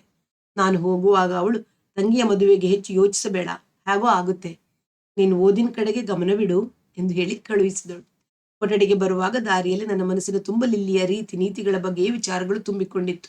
ಅವಳದು ಕೆಟ್ಟ ಸ್ವಭಾವ ಎನ್ನಿಸುವುದಿಲ್ಲ. ಆದರೆ ಅವಳ ನಡೆ, ನುಡಿ, ಆಚಾರ, ವಿಚಾರ, ವೇಷ, ಭೂಷಣ ಎಲ್ಲವೂ ಪಾಶ್ಚಿಮಾತ್ಯ ಪದ್ಧತಿಯದು. ಭಾರತೀಯವಾದ ಯಾವ ಸಂಗತಿಯ ಮೇಲೂ ಅವಳಿಗೆ ಶ್ರದ್ಧೆ ಇಲ್ಲ. ಅವಳು ಹಾಗೆ ಆಗಲು ಇದ್ದ ಕಾರಣ ನನಗೆ ತಿಳಿದಿತ್ತು. ಬೆಳೆದದ್ದು ಕಾನ್ವೆಂಟಿನಲ್ಲಿ. ಬೆಳೆಯುವ ಮನಸ್ಸನ್ನು ತಮ್ಮ ಪ್ರಭಾವದಲ್ಲಿ ಕಟ್ಟಿಹಾಕಿ ತಮಗೆ ಬೇಕಾದ ರೀತಿಯಲ್ಲಿ ತಿರುಗಿಸಿ ಬಿಡುವವರು ಕಾನ್ವೆಂಟಿನವರು. ಹಿಂದೂ ದೃಷ್ಟಿ, ಹಿಂದೂ ತತ್ವ, ಹಿಂದೂ ಧರ್ಮಗಳ ವಿಷಯದಲ್ಲಿ ತಿರಸ್ಕಾರ ಹುಟ್ಟಿಸುವುದೇ ಅವರ ಪ್ರಥಮ ಕೆಲಸವಾಗಿದೆ. ಅವರು ಭಾರತೀಯ ಮೌಲ್ಯಗಳನ್ನು ಎಂದಿಗೂ ಸರಿಯಾಗಿ ಅರ್ಥೈಸಿಕೊಳ್ಳುವುದಿಲ್ಲ. ಅರ್ಥ ಮಾಡಿಕೊಳ್ಳಲು ಅವರ ಸುಪ್ತ ಮನಸ್ಸೇ ಒಡಂಬಡುವುದಿಲ್ಲ. ಕ್ರೈಸ್ತ ಧರ್ಮವನ್ನು ಬಿಟ್ಟರೆ ಜಗತ್ತಿನ ಉಳಿದ ಎಲ್ಲಾ ಧರ್ಮಗಳು ಅನಾಗರಿಕವಾದವು ಎಂಬ ಪೂರ್ವ ಗ್ರಹವನ್ನು ಮುಂದಿಟ್ಟುಕೊಂಡೇ ಹೊರಡುವ ಅವರಿಗೆ ಹಿಂದೂ ಮತವನ್ನು ಅರ್ಥ ಮಾಡಿಕೊಳ್ಳಬೇಕು ಎನ್ನುವ ಬೌದ್ಧಿಕ ತಾಳ್ಮೆ, ಸಹನೆಗಳಾದರೂ ಎಲ್ಲಿಂದ ಬರಬೇಕು? ಈ ಕಾನ್ವೆಂಟ್ಗಳು, ಕ್ರೈಸ್ತ ಸಂಸ್ಥೆಗಳು ಭಾರತದಲ್ಲಿ ಸೃಷ್ಟಿಸುತ್ತಿರುವುದು ಇಂತಹ ಸಂಖ್ಯಾತ ಲಿಲ್ಲಿಯರನ್ನು ಮೀರಿಸಿದ ಯುವಕರನ್ನು. ಹಿಂದಿನ ವರ್ಷ ನಾನು ಪಾಠ ಹೇಳುತ್ತಿದ್ದ ಹುಡುಗರ ತಂದೆಯರಿಗೆ ಬೇರೆ ಊರಿಗೆ ವರ್ಗವಾಗಿತ್ತು. ಆದ್ದರಿಂದ ಬೇರೆ ಹುಡುಗರಿಗೆ ಪಾಠ ಹೇಳಬೇಕಿತ್ತು. ಹೊಸದಾಗಿ ಬರುತ್ತಿದ್ದ ಹುಡುಗರು ಸಂಜೆಯ ವೇಳೆ ನನ್ನ ಕೊಠಡಿಗೆ ಬರುತ್ತಿದ್ದರಿಂದ ಆ ವರ್ಷ ನನಗೆ ಎಷ್ಟೋ ವೇಳೆ ಉಳಿದಂತಾಯಿತು. ಅಲ್ಲದೆ ಈ ವರ್ಷ ನನ್ನ ಸಂಪಾದನೆಯೂ ಹೆಚ್ಚಾಗಿತ್ತು. ಅದೊಂದನ್ನು ಬಿಟ್ಟರೆ ಉಳಿದ ಎಲ್ಲ ವ್ಯವಸ್ಥೆಯು ಹಿಂದಿನ ವರ್ಷದಂತೆಯೇ ಇತ್ತು. ಆದರೆ ಈಗ ನನ್ನ ಮನಸ್ಸಿನಲ್ಲಿ ತಂಗಿಯ ಮದುವೆ ಯೋಚನೆಯೇ ತುಂಬಿತ್ತು. ಒಮ್ಮೆ ರಾಮಣ್ಣನನ್ನು ಕಂಡು ವಿಷಯವನ್ನು ತಿಳಿಸಿದೆ. ತಮಗೆ ಪರಿಚಯವಿರುವ ಕಡೆಯಲ್ಲಿ ವಿಚಾರಿಸುವುದಾಗಿಯೂ ಕನ್ಯೆಯ ಜಾತಕವನ್ನು ಕೊಡಬೇಕಾಗಿಯೂ ಅವರು ಕೇಳಿದರು. ಶಕುಂತಲೆಯ ಜಾತಕ ನನ್ನಲ್ಲಿ ಇರಲಿಲ್ಲ. ಅದು ಇದೆಯೋ ಇಲ್ಲವೋ ಎಂಬುದೂ ತಿಳಿಯದು. ಪರವಾಗಿಲ್ಲ, ಹುಡುಗಿಯ ಅಂದಾಜು ವಯಸ್ಸು ಹೇಳಿ ಶುಭ ಲಕ್ಷಣಗಳಿರುವ ಒಂದು ಜಾತಕ ನಾನೇ ಮಾಡಿಕೊಡ್ತೀನಿ, ನೀವೇನು ಯೋಚಿಸಬೇಡಿ ಎಂದು ಧೈರ್ಯ ಹೇಳಿದರು. ಸುಮಾರು 15 ದಿನದ ಮೇಲೆ ನಾನು ಒಂದು ಭಾನುವಾರ ಮಧ್ಯಾಹ್ನ ರಾಚಮ್ಮನ ಮನೆಗೆ ಹೋದೆ. ದೇವಪ್ರಸಾದರು ಊರಿನಲ್ಲಿ ಇರಲಿಲ್ಲ. ಕ್ಲಬ್ಬಿನಿಂದ ಬ್ಯಾಡ್ಮಿಂಟನ್ ಪಂದ್ಯ ಆಡಲು ತುಮಕೂರಿಗೆ ಹೋಗಿದ್ದರು. ರಾಚಮ್ಮ ಕೇಳಿದಳು, 1 ವಾರದಲ್ಲಿ ಬರ್ತೀನಿ ಅಂದೆ. ನಿನ್ನ 1 ವಾರ 15 ದಿನಕ್ಕೆ ಸಮ ಅಲ್ಲವೇ? ನಾನು ಕುಳಿತುಕೊಂಡ ಮೇಲೆ, ಮಹಾರಾಯ, ನಿನ್ನ ಸಹವಾಸವೇ ಹಾಗೆ. ನಿನ್ನ ಜೊತೆಗೆ ಸಿಕ್ಕಿದವರನ್ನು ಒಂದಲ್ಲ ಒಂದು ತರಹ ಗೋಳ್ ಗುಡ್ಸ್ಕೊಂಡು ಬಿಡ್ತೀಯ. ನಿನ್ನ ದೆಸೆಯಿಂದ ನಮ್ಮ ಲಿಲ್ಲಿಗೆ ಚಳಿಜ್ವರ ಬಂದಿತ್ತು ಎಂದು ಮುಂದುವರಿಸಿದಳು. ನನ್ನ ದೆಸೆಯಿಂದ ಚಳಿಜ್ವರ? ನನಗೆ ಅವಳ ಮಾತು ಅರ್ಥವಾಗಲಿಲ್ಲ. ನಾನೇನ್ ಮಾಡಿದೆ? ನೀನೇ ಹೇಳಿದೆಯಲ್ಲ, ಆ ಪುಸ್ತಕ ತರಿಸ್ಕೊಂಡು ಓದಿದಳು. ಅದನ್ನು ಓದಿದ್ದರಿಂದ ಅವಳಿಗೆ ಹಾಗಾಯ್ತಂತೆ. ನಾನು ಓದಲೇಬಾರದಿತ್ತು ಅಂತ ರಾತ್ರಿ ಕನವರಿಸಿಕೊಳ್ಳುತ್ತಿದ್ದಳು. ಆಶ್ಚರ್ಯ. ಹೋಗಲಿ, ಈಗ ಅವರಿಗೆ ಹೇಗಿದೆ? ಈಗ ವಾಸಿ. 3 ದಿನದಿಂದ ಜ್ವರ ಬಿಟ್ಟಿದೆ. ಅಲ್ಲಿ ಒಂದೇ ಕಡೆ ಬೇಜಾರಾಗುತ್ತೆ ಅಂತ ಈಗ ಎಲ್ಲಿಗೆ ಬಂದಿದ್ದಾಳೆ, ಒಳಗೆ ಮಲಗಿದ್ದಾಳೆ. ಅಷ್ಟರಲ್ಲಿ ಲಿಲ್ಲಿ ಒಳಗಿನಿಂದ ಬಂದಳು. ಅವಳು ನಿಜವಾಗಿಯೂ ಕಾಯಿಲೆಯಿಂದ ಎದ್ದವಳಂತೆ ಕಾಣುತ್ತಿದ್ದಳು. ನಡೆಯುವುದರಲ್ಲಿಯೇ ನಿಶಕ್ತಿ ಕಾಣುತ್ತಿತ್ತು. ಹೊರಗೆ ಬಂದು ನನ್ನ ಹತ್ತಿರವಿದ್ದ ಒಂದು ದೊಡ್ಡ ಬೆತ್ತದ ಕುರ್ಚಿಯಲ್ಲಿ ಹೊರಗಿಕೊಂಡು ಕುಳಿತಳು. ರಾಚಮ್ಮ, ಸತ್ಯ ನಮ್ಮೂರಿಂದ ಹಲಸಿನ ಹಣ್ಣು ಕೊಟ್ಟು ಕಳಿಸಿದ್ದಾರೆ. ಒಂದು ದಿನ ಮರ ಹತ್ತಿ ಮುರಿದಿದೆಯಲ್ಲ, ಆ ಮರದ್ದು. ನೀನು ಬರಲಿ ಅಂತ ಜ್ಞಾಪಿಸ್ಕೊಂಡು ಕುಯ್ಯದೆ ಇಟ್ಟಿದ್ದೆ. ನಾಳೆ ಅವರು ಬಂದ ಮೇಲೆ ನಿನಗೆ ಹೇಳಿ ಕಳಿಸಿಯೇ ಕುಯ್ಬೇಕು ಅಂತಿದ್ದೆ. ಕೂತಿರು, ನಾನೇ ತೊಳೆ ಬಿಡಿಸಿ ತರ್ತೀನಿ. ಲಿಲ್ಲಿ, ನಿನಗೆ ಸ್ವಲ್ಪ ಹಾರ್ಲಿಕ್ಸ್ ತಂದು ಕೊಡ್ತೀನಿ ಎಂದು ಒಳಗೆ ಹೋದಳು. ನಾನು ಲಿಲ್ಲಿಯನ್ನು, ಆ ಪುಸ್ತಕವನ್ನು ಓದಿದ್ದೀರಾ ಅಂತ ಕೇಳಿದೆ. ಓದಿದೆ. ಅದರಿಂದಲೇ ನಿಮಗೆ ಕಾಯಿಲೆ ಬಂತು ಅಂತ ಅತ್ತಿಗೆ ಹೇಳಿದ್ರು, ನಿಜವೇ? ಹೌದು. ಅಂಥದ್ದು ಏನಿತ್ತು ಅದರಲ್ಲಿ? ಲಿಲ್ಲಿ ಕುರ್ಚಿಯ ಬೆನ್ನನ್ನು ಸರಿಯಾಗಿ ಹೊರಗೆ ಕುಳಿತುಕೊಂಡಳು. ಅವಳ ಧ್ವನಿ ನಿಶ್ಶಕ್ತವಾಗಿತ್ತು. ಏನಿತ್ತು ನನಗೆ ಗೊತ್ತಿಲ್ಲ. ಓದಿದ ದಿನ ಮಾತ್ರ ಮನಸ್ಸಿನಲ್ಲಿ ವಿಚಿತ್ರ ಕೋಲಾಹಲವಾಯಿತು.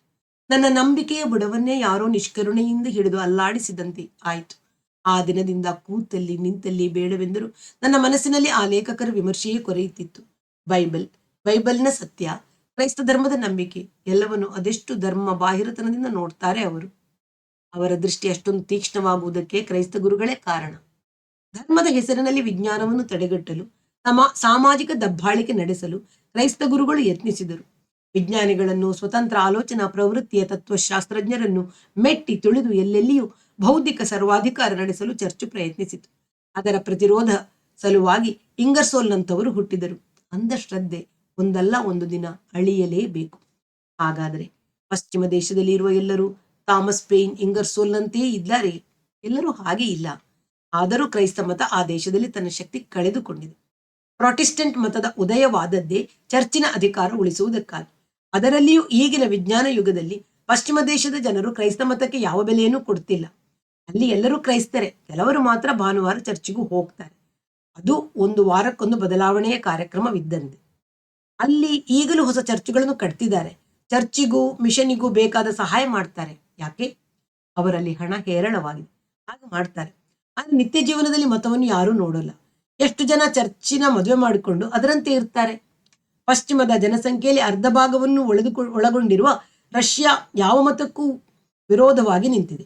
ದೀನದಲಿತರ ಪ್ರಥಮ ಶತ್ರು ಚರ್ಚು ಧರ್ಮ ಎಂಬುದು ಬಡವನಿಗೆ ಕುಡಿಸುವ ಭಂಗಿ ಅಂತ ಕಮ್ಯುನಿಸ್ಟರು ಹೇಳುವುದಕ್ಕೆ ಚರ್ಚೆ ಕಾರಣ.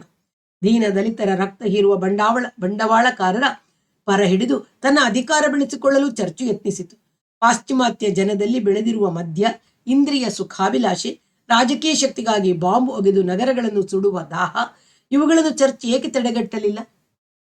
ಕ್ರೈಸ್ತ ಮತದ ಸತ್ವ ಸ್ವಲ್ಪವಾದರೂ ಉಳಿದಿದ್ದರೆ ಅದು ಈ ದೇಶದ ಜನರನ್ನು ಯಾಕೆ ತಿದ್ದುತ್ತಿರಲಿಲ್ಲ? ಇಲ್ಲಿಗೆ ಆಯಾಸವಾಗಿರಬೇಕು. ಅವಳು ಹಾಗೆ ಕಣ್ಣು ಮುಚ್ಚಿದಳು.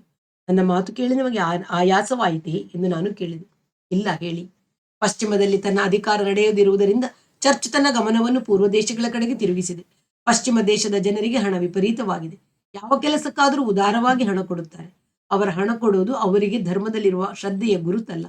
ಪೂರ್ವ ದೇಶಗಳ ಜನರ ಮನಸ್ಸಿನ ಮೇಲೆಯಾದರೂ ತಮ್ಮ ಅಧಿಕಾರ ಬೆಳೆಸಬೇಕೆಂಬ ಪಾದ್ರಿಗಳೊಡನೆ ಪಶ್ಚಿಮದ ಜನರು ಸಹಕರಿಸುತ್ತಿದ್ದಾರೆ. ಸಾವಿರಾರು ವರ್ಷಗಳಿಂದ ಬೆಳೆದು ಬಂದಿರುವ ಪರಮತಗಳ ಅಪಪ್ರಚಾರ ನಡೆದುಕೊಂಡು ಆ ಮತಗಳಲ್ಲಿ ಸದ್ಯದ ಪರಿಸ್ಥಿತಿಯಲ್ಲಿ ಇರುವ ದೋಷಗಳನ್ನು ತಮ್ಮ ಪ್ರಚಾರದ ಮೂಲಧನವನ್ನಾಗಿರಿಸಿಕೊಂಡು ತಮ್ಮ ಮತೀಯರ ಸಂಖ್ಯೆಯನ್ನು ಬೆಳೆಸುತ್ತಿದ್ದಾರೆ.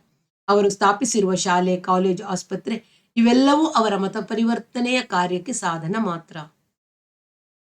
ಅಷ್ಟರಲ್ಲಿ ರಾಚಮ್ಮ ಬಿಡಿಸಿದ ಹಲಸಿನ ತೋಳೆಯನ್ನು ತಟ್ಟೆಯಲ್ಲಿರಿಸಿಕೊಂಡು ತಂದಳು. ಜೊತೆಯಲ್ಲಿ ತಂದಿದ್ದ ಹಾರ್ಲಿಕ್ಸ್ ಲೋಟವನ್ನು ಲಿಲ್ಲಿಯ ಕೈಗೆ ಕೊಟ್ಟಳು. ನಾವಿಬ್ಬರು ಹಲಸಿನ ತೋಳೆ ತಿನ್ನುತ್ತಿರುವಾಗ ನಮ್ಮ ಬಾಲ್ಯ ಜೀವನವನ್ನು ಸ್ಮರಿಸಿಕೊಂಡೆವು. ಹಾರ್ಲಿಕ್ಸ್ ಕುಡಿಯುತ್ತಾ ಲಿಲ್ಲಿ ಅಲ್ಲಿ ಹಾಗೆಯೇ ಕಣ್ಣು ಮುಚ್ಚಿಕೊಂಡು ಮಲಗಿದಳು. ಮನಸ್ಸಿನಲ್ಲಿ ನಡೆಯುತ್ತಿದ್ದ ವಿಚಾರದ ಮತನವು ಅವಳ ಮುಖದ ಮೇಲೆ ವ್ಯಕ್ತವಾಗುತ್ತಿತ್ತು. ರಾಚಮ್ಮನ ಸಂಗಡ ಸುಮಾರು ಅರ್ಧ ಗಂಟೆ ಮಾತನಾಡುತ್ತಿದ್ದು ನಾನು ಎದ್ದು ಹೊರಟೆ. ಒಂದು ಮಾತು ಕೇಳ್ತೀನಿ, ಲಿಲ್ಲಿ ಕೇಳಿದಳು. ಕೇಳಿ. ಇನ್ನು ಮೇಲೆ ಎಂದೂ ನೀವು ನನ್ನ ಸಂಗಡವೇ ಆಗಲಿ, ನನ್ನ ಎದುರಿಗೆ ಮತ್ತೆ ಯಾರ ಕೈಲೇ ಆಗಲಿ ಮತ ಮತ್ತು ಧರ್ಮಗಳ ವಿಷಯ ಮಾತನಾಡಬಾರದು.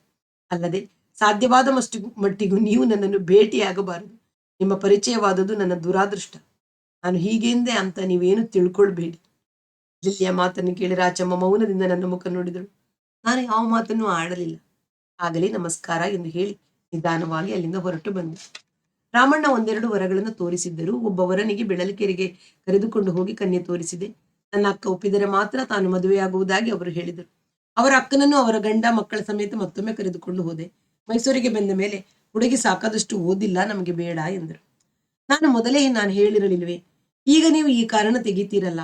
ನನಗೆ ಇಷ್ಟೆಲ್ಲ ಶ್ರಮ ಕೊಡುವ ಮೊದಲೇ ನೀವು ಈ ಬಗ್ಗೆ ಯೋಚನೆ ಮಾಡಬಾರ್ದಿತ್ತೆ. ಮದುವೆ ಅಂದ್ರೆ ಇದೆಲ್ಲ ಏನು? ಬರೀ ಗಂಡು ಹುಡುಕಾಟಕ್ಕೆ ಸಾವಿರ ರೂಪಾಯಿ ಖರ್ಚು ಮಾಡೋರು ಇದ್ದಾರೆ. ನಿಮ್ದು ಯಾವ ಗೋಪಾಳದ್ದು ಎಂದು ಅವರು ದಬಾಯಿಸಿ ಬಿಟ್ಟರು. ನಾನು ಈ ಖರ್ಚಿಗೆ ನಂಜುವಿನ ಹತ್ತಿರ ಮತ್ತೆ 50 ರೂಪಾಯಿ ಸಾಲ ಮಾಡಿದ್ದೆ. ಮತ್ತೊಂದು ವರ, ಸಂಗೀತ ವಿದ್ವಾನ್ ಪರೀಕ್ಷೆಯಲ್ಲಿ ಪಾಸ್ ಮಾಡಿದವನು. ಕನ್ಯೆಯನ್ನು ಒಪ್ಪಿದರು. ಆದರೆ ಅವರು ಕೇಳಿದ ಚಿನ್ನದ ಚೈನು, ಕೈಗಡಿಯಾರ, ಅದಕ್ಕೆ ಬಂಗಾರದ ಸರಾಪಳಿ, 2 ರೇಯಾನ್ ಸೂಟು, ಬೈಸಿಕಲ್, ತಟ್ಟೆ, ಚೊಂಬು, ಮತ್ತೆ ಮದುವೆ ಖರ್ಚು ಮೊದಲಾದ ಪಟ್ಟಿಯನ್ನು ನೋಡಿಯೇ ಸುಸ್ತಾಗಿ ಬಿಟ್ಟೆ. ಅವರ ಮಟ್ಟವನ್ನು ಏರುವ ಶಕ್ತಿ ಇಲ್ಲವೆಂದು ಸುಮ್ಮನಾದೆ. ಋಣಾನುಬಂಧವಿಲ್ಲವೆಂದು ಅವರೂ ಸುಮ್ಮನಾದರು. ಇದೆಲ್ಲವನ್ನು ನೋಡಿದ ರಾಮಣ್ಣ, ಈ ಸಿಟಿ ವರಗಳೇ ಹಾಗೆ, ಇವೆಲ್ಲ ಬಿಟ್ಟು ನೀವು ಹಳ್ಳಿಯ ಕಡೆಗೆ ನೋಡೋದು ಒಳ್ಳೆಯದು ಎಂದರು. ಅವರ ಮಾತು ನನಗೆ ಹಿಡಿಸಿತು. ಮುಂದಿನ ಬೇಸಿಗೆ ರಜದಲ್ಲಿ ಅದಕ್ಕಾಗಿ ಒಂದು ಪ್ರವಾಸ ಕೈಗೊಳ್ಳಬೇಕೆಂದು ನಿರ್ಧರಿಸಿ ಸದ್ಯಕ್ಕೆ ಮದುವೆ ಯೋಚನೆ ಮುಂದೂಡಿದೆ. ನಂಜು ಮಾತ್ರ ತಾನು ಕೆಲವು ಕಡೆ ಪ್ರಯತ್ನಿಸುತ್ತಿರುವುದಾಗಿ ಕಾಗದ ಬರೆಯುತ್ತಿದ್ದ.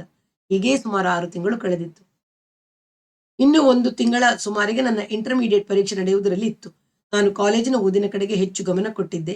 ಈ ವರ್ಷ ಉಚಿತ ವಿದ್ಯಾರ್ಥಿ ವೇತನಕ್ಕೆ ಅರ್ಜಿ ಹಾಕಿರಲಿಲ್ಲ. ಕಳೆದ ವರ್ಷ ಪ್ರೊಫೆಸರ್ ಅನ್ನು ಭೇಟಿ ಮಾಡಿದ ಅನುಭವ ನೆನಪಿನಲ್ಲಿ ಹೊಸದಾಗಿತ್ತು. ಒಂದು ಭಾನುವಾರ ಮುಂಜಾನೆ MA ತರಗತಿಯಲ್ಲಿ ಓದುತ್ತಿದ್ದ ಒಬ್ಬ ಸ್ನೇಹಿತರೊಡನೆ ನನಗೆ ಬೇಕಾದ ಕೆಲವು ಪುಸ್ತಕಗಳನ್ನು ವಿಶ್ವವಿದ್ಯಾನಿಲಯದ ಪುಸ್ತಕ ಭಂಡಾರಕ್ಕೆ ಹೋಗಿದ್ದೆ. ವಿಶ್ವವಿದ್ಯಾನಿಲಯದ ಪುಸ್ತಕ ಭಂಡಾರಕ್ಕೆ ಹೋಗಿದ್ದೆ. ದೇವಪ್ರಸಾದರು ಅಲ್ಲಿಗೆ ಬಂದಿದ್ದರು. ಜೊತೆಯಲ್ಲಿ ಲಿಲ್ಲಿ ಕೂಡ ಇದ್ದಳು. ನಾನು ಅವಳನ್ನು ನೋಡಿ 6 ತಿಂಗಳ ಮೇಲಾಗಿತ್ತು. ರಾಚಮ್ಮನ ಮನೆಗೆ ಎಂದಿನಂತೆ ಹೋಗುತ್ತಿದ್ದೆ, ಆದರೆ ಅಲ್ಲಿ ಲಿಲ್ಲಿಯ ಭೇಟಿಯಾಗುತ್ತಿರಲಿಲ್ಲ. ಒಂದು ದಿನ ಮಾತ್ರ ನಾನು ರಾಚಮ್ಮನ ಮನೆಯ ಒಳಗೆ ಹೋಗುತ್ತಿರುವಾಗ ಅವಳ ಮನೆಯಿಂದ ಹೊರಗೆ ಬರುತ್ತಿದ್ದಳು. ನಾನು ಅವಳನ್ನು ಮಾತನಾಡಿಸಿರಲಿಲ್ಲ. ಮುಖವನ್ನು ಬೇರೆ ಕಡೆಗೆ ತಿರುಗಿಸಿಕೊಂಡು ಮನೆಯ ಒಳಗಡೆ ನಡೆದಿದ್ದೆ. ಈಗಲೂ ಪುಸ್ತಕ ಭಂಡಾರದಲ್ಲಿ ಅವಳನ್ನು ನೋಡಿಯೂ ನೋಡದವನಂತೆ ದೇವಪ್ರಸಾದರ ಕಡೆಗೆ ತಿರುಗಿದೆ. ಆದರೆ ಅವಳೇ ಮೊದಲು ಮಾತನಾಡಿಸಿದಳು. ನೋಡಿದರೂ ನೋಡದ ಹಾಗೆ ಆ ಕಡೆಗೆ ತಿರ್ಕೋತೀರಲ್ಲ, ನಿಮ್ಗೆ ನಾನೇನು ಮಾಡಿದ್ದೆ? ಲಿಲ್ಲಿಯ ಮೇಲೆ ನನಗೆ ಕೋಪವಿರಲಿಲ್ಲ, ಆದರೆ ಉದಾಸೀನತೆ ಇತ್ತು. ನಾನು ಉದಾಸೀನನಾಗಿ ನಿಮಗೆ ಬೇಕಾದಾಗ ಮಾತಾಡಬೇಕು, ಬೇಡವಾದಾಗ ಸುಮ್ಮನೆ ಇರಬೇಕು, ಅದು ನನಗೆ ತಿಳಿಯೋಲ್ಲ. ಅಲ್ಲದೆ ನಿಮ್ಮ ಕೈಯಲ್ಲಿ ಮಾತನಾಡೋ ವಿಷಯವಾದರೂ ಏನಿದೆ? ಏನೂ ಇಲ್ವೇ? ಹೋಗಲಿ, ಹಿಂದೂ ಧರ್ಮ ಸಂಸ್ಕೃತಿಯ ಬಗ್ಗೆ ನನಗೆ ಒಂದು ಒಳ್ಳೆಯ ಪುಸ್ತಕಗಳು ಬೇಕಾಗಿದೆ. ಅದರ ಹೆಸರು ಸೂಚಿಸಿ. ನೀವು ಹೇಳುವ ದೊಡ್ಡ ದೊಡ್ಡ ತತ್ವಗಳನ್ನು ನಾನೇ ನೇರವಾಗಿ ಓದುತ್ತೇನೆ. ಅವಳ ಮಾತಿನಲ್ಲಿ ಕೊಂಚ ಮಟ್ಟಿನ ವ್ಯಂಗ್ಯ ಬೆರೆತಿದ್ದದ್ದು ನನಗೆ ಕಾಣಿಸಿತು.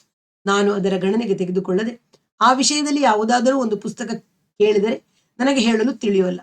ಇಡೀ ಹಿಂದೂ ಸಂಸ್ಕೃತಿ, ತತ್ವ, ಧರ್ಮಗಳನ್ನೆಲ್ಲ ಒಂದೇ ಪುಸ್ತಕದಲ್ಲಿ ಒಳಗೊಂಡ ಬರಹ ಇದೆಯೋ ಇಲ್ಲವೋ ನನಗೆ ತಿಳಿಯದು. ಆ ಬಗ್ಗೆ ನಾನೇ ಸರಿಯಾಗಿ ಅಭ್ಯಾಸ ಮಾಡಿಲ್ಲ.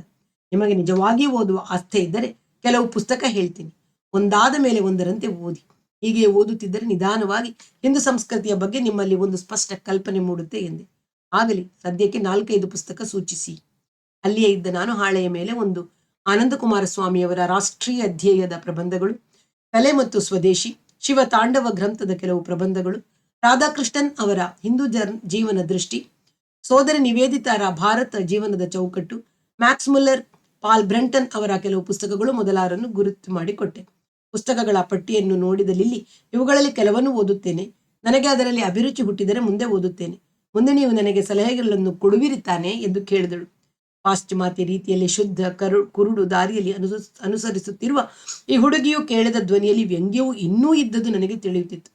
ಆದರೂ ನೀವು ಇನ್ನು ಮುಂದೆಯೂ ಓದಬೇಕೆಂದರೆ ಅನೇಕ ಜನ ಬರಹಗಾರರಿದ್ದಾರೆ. ಅವರೆಲ್ಲರ ಗ್ರಂಥಗಳನ್ನು ಓದಬಹುದು. ನಿಮಗೆ ತಿಳಿಯದೆ ಇದ್ದುದನ್ನು ಕೇಳಿ ತಿಳಿದುಕೊಳ್ಳುವ ತಕ್ಕ ವಿದ್ವಾಂಸರು ಈ ಊರಿನಲ್ಲಿ ಇದ್ದಾರೆ. ನಿಮಗೆ ಇರುವ ಅಭಿರುಚಿ ನಿಜವಾಗಿದ್ದು ಇದ್ದರೆ ಸಾಕು ಎಂದೆ. ನನಗೆ ಪುಸ್ತಕ ಕೊಡಿಸಲು ಬಂದ ಸ್ನೇಹಿತರು ಕರೆಯುತ್ತಿದ್ದುದರಿಂದ ನಾನು ದೇವಪ್ರಸಾದರಿಗೆ ನಮಸ್ಕಾರ ಹೇಳಿ ಅಲ್ಲಿಂದ ಹೊರಟು ಹೋದೆ. ಇದಾದ 3ನೆಯ ದಿನ ನನಗೆ ಅನಿರೀಕ್ಷಿತವಾಗಿ ಒಂದು ಪತ್ರ ಬಂತು. ಬರೆಸಿದ್ದವರು ನಂಜುವಿನ ತಾಯಿ. ಅಕ್ಷರವು ಚಿಕ್ಕ ಹುಡುಗರು ಬರೆದಂತೆ ಇತ್ತು. ನಂಜುವಿನ ತಮ್ಮನ ಅಕ್ಷರವಿರಬಹುದು. ಆ ವರ್ಷ ನಂಜುವಿಗೆ ಮದುವೆ ಮಾಡಬೇಕೆಂದು ಅವನ ತಾಯಿ ತೀರ್ಮಾನಿಸಿದ್ದರಂತೆ. ತಮಗೆ ಗುರುತು ಪರಿಚಯವಿಲ್ಲದ ಬೇರೆ ಕಡೆಯ ಕನ್ಯೆಯನ್ನೇ ತಂದುಕೊಳ್ಳುವುದಕ್ಕಿಂತ ತಮ್ಮ ಸ್ವಂತ ಸ್ನೇಹಿತೆಯಾದ ಮಗಳಾದ ಶಕುಂತಲೆಯನ್ನೇ ಏಕೆ ಮದುವೆ ಮಾಡಿಕೊಳ್ಳಬಾರದು ಎಂಬ ವಿಚಾರ ಅವರಿಗೆ ಬಂದಿದೆಯಂತೆ. ಅದಕ್ಕೆ ನನ್ನ ಒಪ್ಪಿಗೆ ಇದ್ದರೆ ಮಾಘ ಮಾಸದಲ್ಲಿ ಕೊನೆಯಲ್ಲಿ ಲಗ್ನ ಇಟ್ಟುಕೊಳ್ಳಬಹುದೆಂದು, ಯಾವುದಕ್ಕೂ ನಾನೇ ಅಲ್ಲಿಗೆ ಹೋಗಿ ಬರಬೇಕೆಂದು ಬರೆಯಿಸಿದ್ದರು. ಅವರು ಮಾಡಿದ ಪ್ರಸ್ತಾಪವು ಎಷ್ಟು ಅನಿರೀಕ್ಷಿತವಾಗಿತ್ತು, ಅಷ್ಟೇ ಸಂತೋಷಕರವೂ ಆಗಿತ್ತು. ನಂಜು ನನ್ನ ಆಪ್ತ ಸ್ನೇಹಿತ. ನನ್ನ ಸುಖ ದುಃಖಗಳಲ್ಲಿ ಶುದ್ಧ ಅಂತಃಕರಣದಿಂದ ನೆರವಾಗಿದ್ದಾನೆ. ನನ್ನ ತಂಗಿಯನ್ನು ಅವನೇ ವಿವಾಹವಾಗುವುದಾದರೆ ಸ್ನೇಹದ ಜೊತೆಗೆ ಬಾಂಧವ್ಯವೂ ಸೇರುತ್ತದೆ. ಶಕುಂತಲೆಗೆ ಅನುರೂಪನಾದ ವರನೂ ಹೌದು. ಇಬ್ಬರಿಗೂ ವರಸಾಮ್ಯ ಚೆನ್ನಾಗಿ ಆಗುತ್ತದೆ. ಅವನ ತಾಯಿ ಹೀಗೆ ಬರೆಯಬೇಕಾದರೆ ಅವರು ಮಗನ ಅಭಿಪ್ರಾಯ ತಿಳಿಯದೇ ಇಲ್ಲ.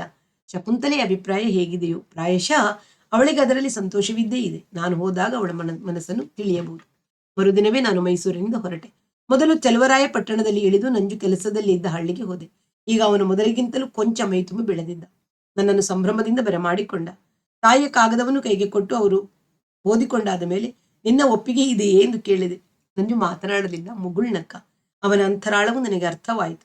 1-2 ದಿನದ ಮಟ್ಟಿಗೆ ರಜೆ ತೆಗೆದುಕೊಳ್ಳುವಂತೆ ಹೇಳಿ ಅವನನ್ನು ಜೊತೆಯಲ್ಲಿ ಕರೆದುಕೊಂಡು ಆ ದಿನವೇ ಬಿಳಲಕೆರೆಗೆ ಹೋದೆ. ನೋಡಪ್ಪ, ನಂಜುವಿನ 3 ಜನ ತಮ್ಮಂದಿರು ಮುಂದೆ ಓದಬೇಕು. ನನ್ನ ಜೀವನ ಯಾವ ಶಾಶ್ವತ?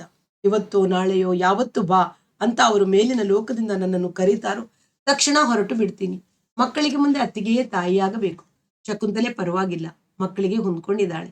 ಅವಳ ಗುಣ ಸ್ವಭಾವ ನನಗೆ ಹಿಡಿಸಿತು. ಎಷ್ಟಾದರೂ ಕಷ್ಟಪಟ್ಟ ಹುಡುಗಿ. ನನ್ನ ಸ್ನಾನಕ್ಕೆ ನೀರು ತೋಡಲು ಶಕುಂತಲೆಯೊಬ್ಬಳೆ ಸ್ನಾನದ ಮನೆಯಲ್ಲಿದ್ದಾಗ ಮದುವೆಗೆ ಅವಳ ಸಮ್ಮತಿಯನ್ನು ಕೇಳಿದೆ. ಅವಳು ಮಾತನಾಡಲಿಲ್ಲ.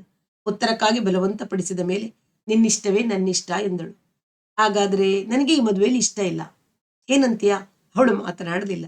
ನಾನು ಹೇಳಿದೆ, ಮೊದಲಿನಿಂದಲೂ ಸ್ನೇಹಿತನಾದ ನಂಜುವನ್ನೇ ಭಾವನನ್ನಾಗಿ ಮಾಡಿಕೊಳ್ಳುವುದು ಅಂದ್ರೆ ನನಗೆ ಯಾಕೋ ಸರಿ ಅನ್ಸೋದಿಲ್ಲ.